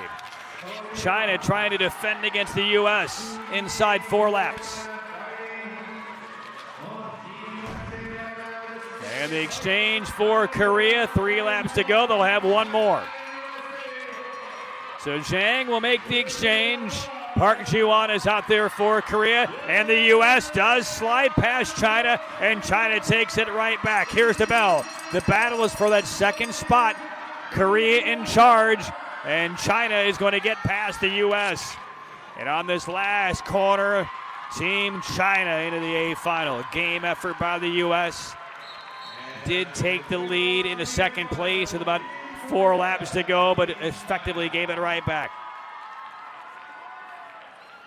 So Park Ji-won in Korea finishes this one off. China second, and the U.S. will head to the B final tomorrow.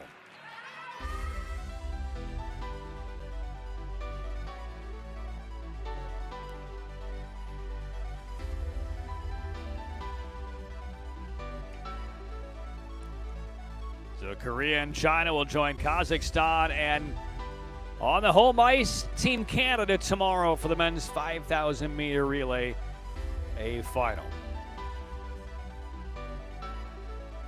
So Canada will have both of its relay teams into the A final tomorrow. One last day on Canadian ice in what has been a transformative 3 weeks in Canada. 2 World Cup stops in Montreal.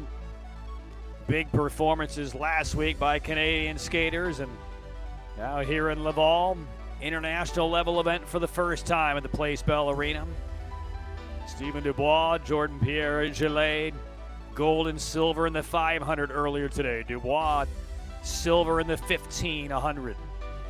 Sereau and Blythe, silver and bronze in the 1500 today for Canada. But the headline story today is not a Canadian, it is not a Korean. It's Kristen Santos Griswold of the U.S. under the direction of that man, Stephen Goff. Winning gold, becoming the first non-Canadian and non-Korean individual athlete of the 4 continents to claim gold. And Kristen Santos Griswold, 2 days after her 29th birthday, has claimed gold twice today. And in position to do it again tomorrow in the 1,000.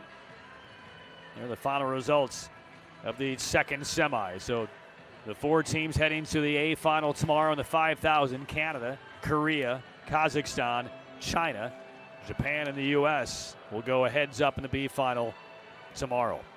So what a day here in Laval.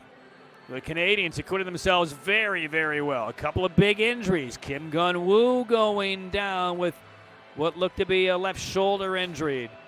Shogo Miyata of Japan appeared to maybe have a fairly serious left knee injury. No updates on either of those 2 skaters. But Miyata was expected to be part of the relay, did not race. And we'll see if Kim Gun-woo, who is in that 1,000 start list for tomorrow, we'll see if he's able to go after some rest and rehab tonight. But Kristen Santos Griswold, the big story today for Team USA, winning gold in both the 1,500 and the 500. And an absolute shot at a sweep of the individual golds when she suits up for the 1,000 tomorrow. So that's going to bring to a close our broadcast coverage of the ISU 4 Continent Short Track Championships Day 1 here in Laval. Day 2 again tomorrow. We will see the quarters, semis, and finals of the 1,000. That's the only remaining individual event. We'll see the semis and finals of the mixed relay, and the finals of both the 3,000 women's relay and the 5,000 meter men's relay tomorrow. Broadcast time once again right around 1:30 Eastern here from Laval, Quebec, and the Place Bell Arena.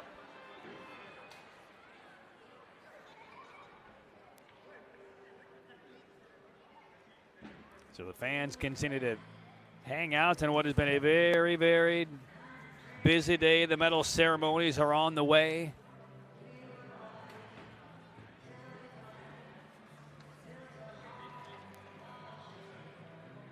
And that is what is coming up next. So that will conclude our coverage here from Laval, Canada for today. Again, coverage tomorrow right around 1:30 Eastern time for all those scheduled events. The individual 1,000, the mixed relays, and the B&A finals of the men's and women's relay. It's been a big day. Kristen Santos Griswold of the U.S. gets it done in both the 1,500 and the 5,000. Stephen Dubois of Canada wins the 500, finishes silver in the 1,500. So what action and what stars will we see tomorrow on the final day here of the four continents? So for the entire production crew and the ISU, stay tuned. The medal ceremonies are on the way. Patrick Keenis, thank you for tuning in today. Again, day 2 from Laval, 1:30 Eastern time tomorrow. Don't forget, if you're in the U.S., set your clocks back an hour. So that's going to wrap things up. Thank you for watching the ISU's coverage of the Four Continent Short Track Speed Skating Championships from Laval. Good night, everyone.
Mesdames et messieurs, ladies and gentlemen, la cérémonie de remise de médailles pour l'épreuve féminine du 1500 mètres des championnats issus des 4 continents de patinage vitesse courte piste.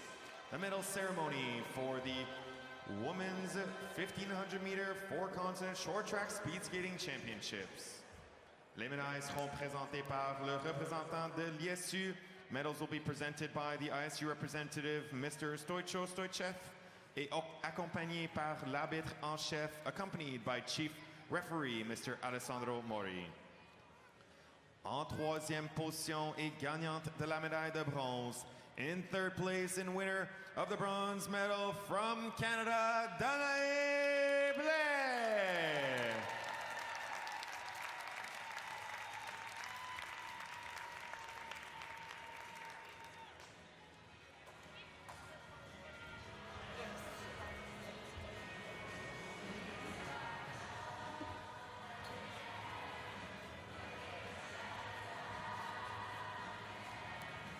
Danae Blais.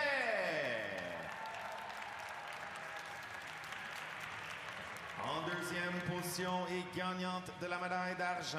In second place and winner of the silver medal from Canada, Courtney Sarro.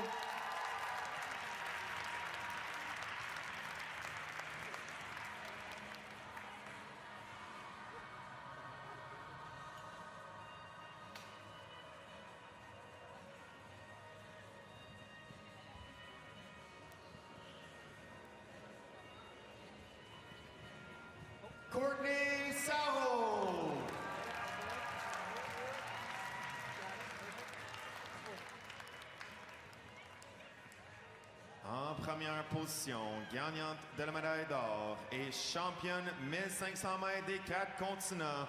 In first place, winner of the gold medal and 1500 meter 4 continent short track speed skating champion from the USA, Kristen Santos Griswold.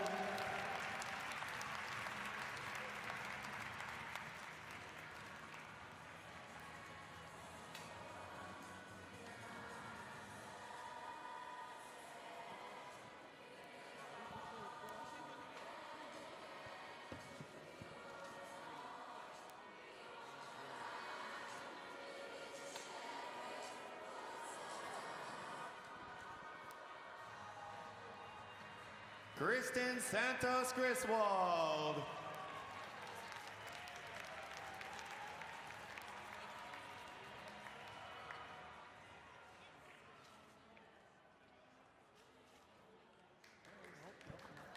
Mesdames et messieurs, veuillez vous lever pour l'hymne national des États-Unis. Please rise for the playing of the American national anthem.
Mesdames et messieurs, les médaillés, ladies and gentlemen, the medalists.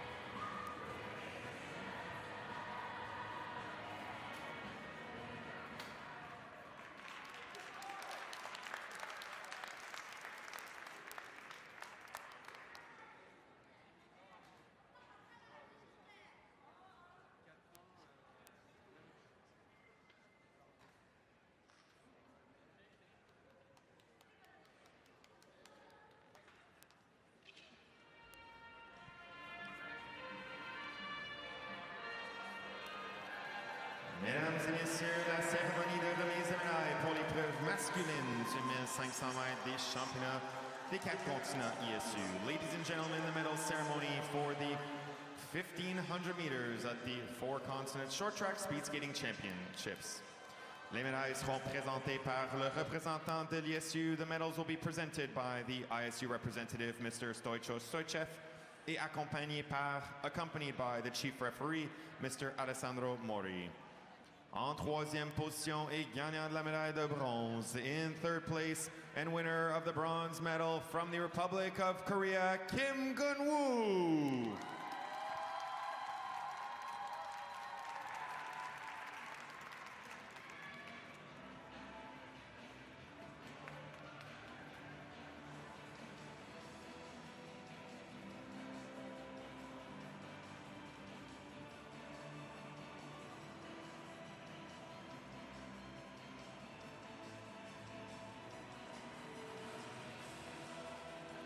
Kim Gun-woo.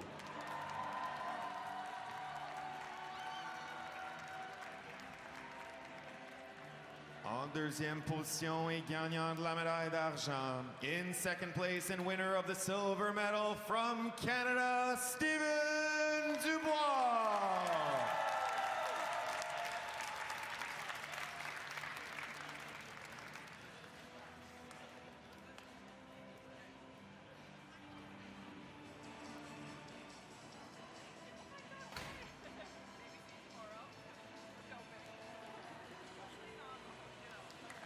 Steven Dubois.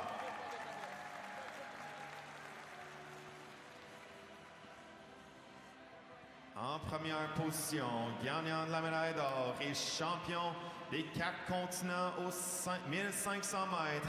In first place, winner of the gold medal and ISU 4 continent short track speed skating champion in the 1500 meters from the Republic of Korea, Park Ji-won.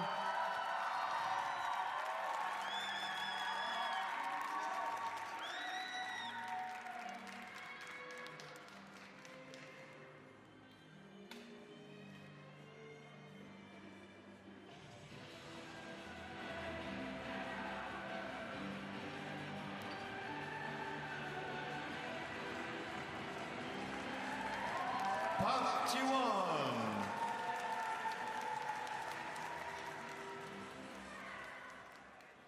Mesdames et messieurs, veuillez vous lever pour l'hymne national. Ladies and gentlemen, please rise for the playing of the national anthem of the Republic of Korea.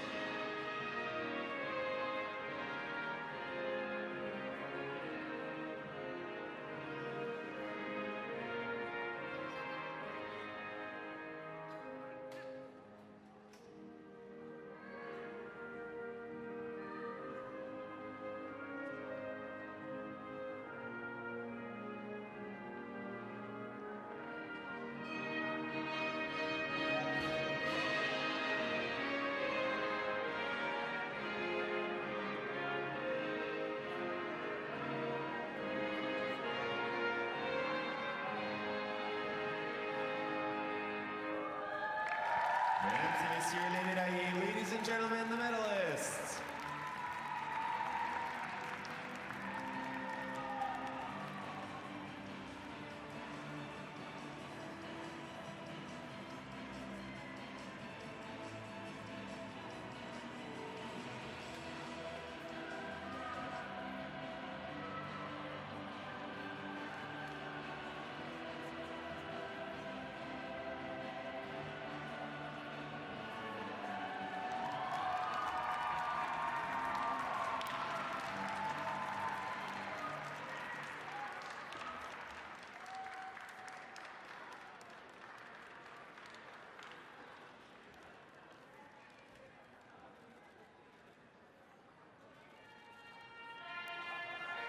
Mesdames et messieurs, la cérémonie de remise des médailles pour l'épreuve féminine du 500 mètres des championnats 4 continents.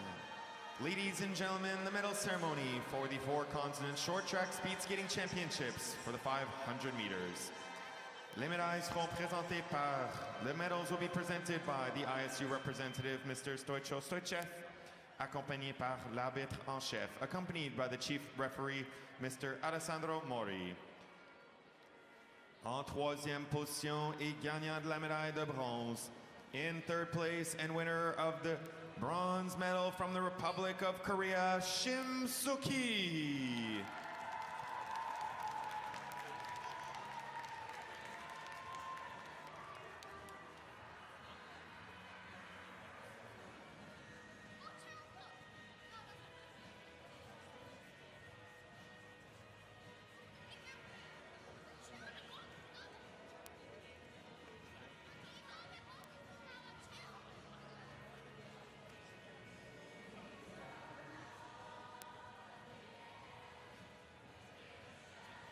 Shim Soo-ki.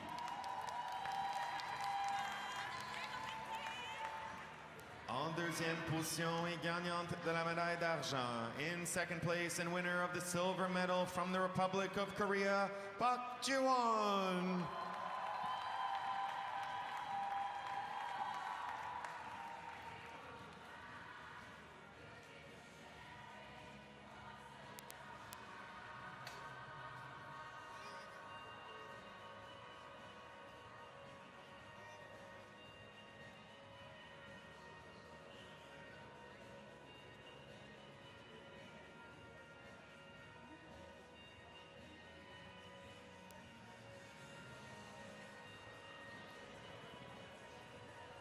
Park Ji-won. En première position, gagnante de la médaille d'or et championne des 4 continents de la distance de 500 mètres. In first place, winner of the gold medal and 500-meter 4-continent short track speed skating champion from the United States, Kristen Santos Griswold.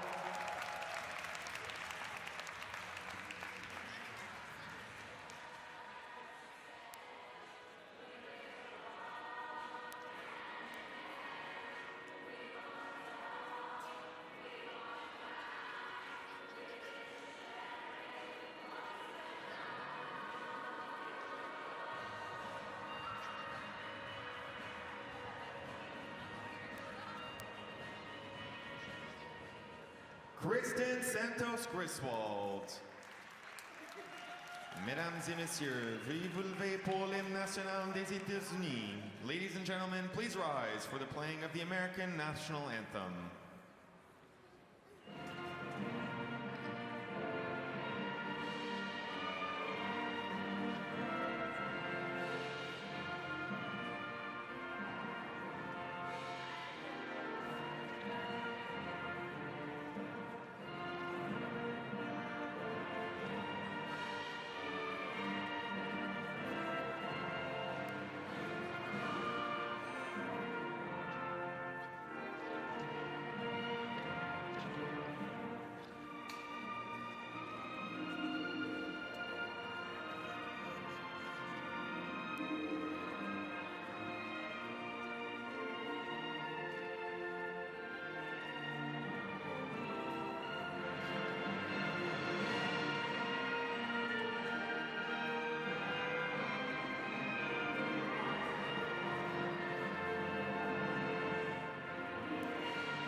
Mesdames et messieurs les médaillés, ladies and gentlemen, the medalists.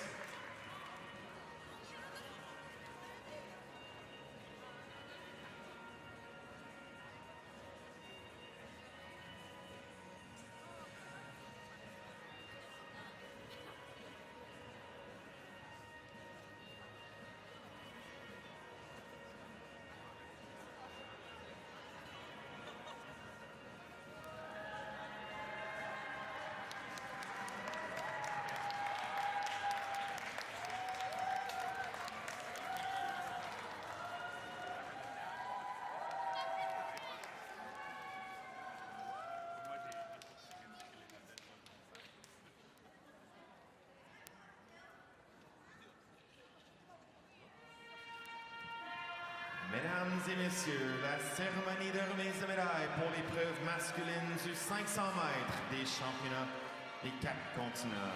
Ladies and gentlemen, the medal ceremony for the 4-continent short track speed skating championships, 500 meters. Les médailles seront présentées par le représentant de l'ISU. The medals will be presented by the ISU representative, Mr. Stoicho Stoichev, accompagné par l'arbitre en chef, accompanied by the chief referee, Mr. Alessandro Mori. En troisième position et gagnant de la médaille de bronze. In third place, winner of the bronze medal from the USA, Andrew Yo.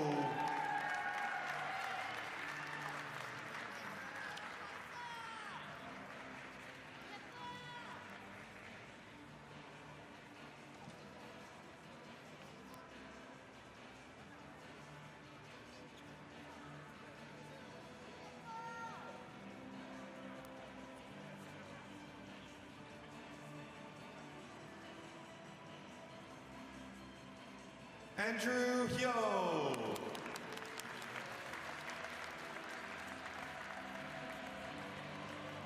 En deuxième position et gagnant de la médaille d'argent. In second place and winner of the silver medal from Canada, Jordan Pierre-Gilles.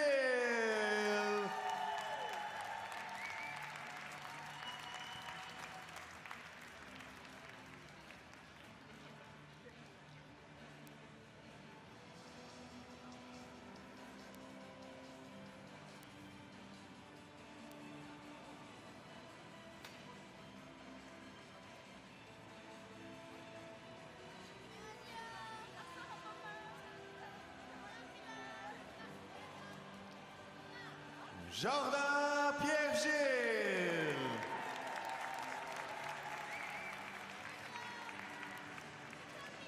En première position, gagnant de la médaille d'or et champion des 4 continents aux 500 mètres.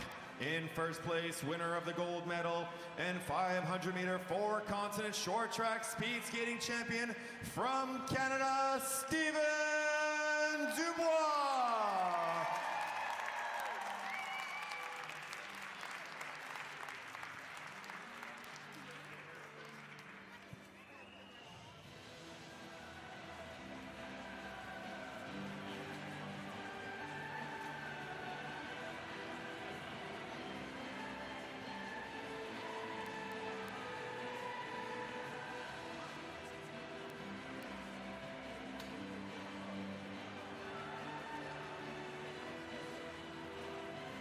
Steven Dubois.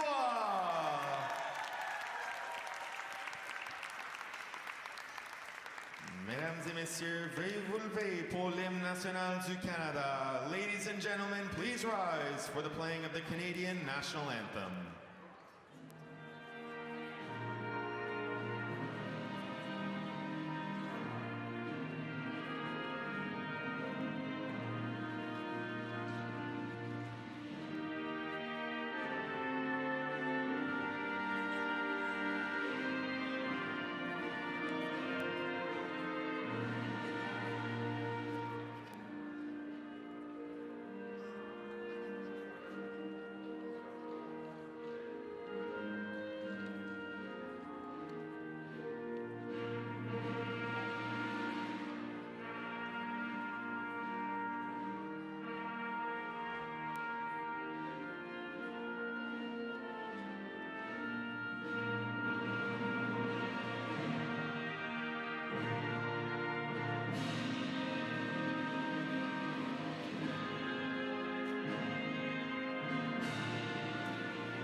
Mesdames et messieurs les médaillés, ladies and gentlemen, the medalists.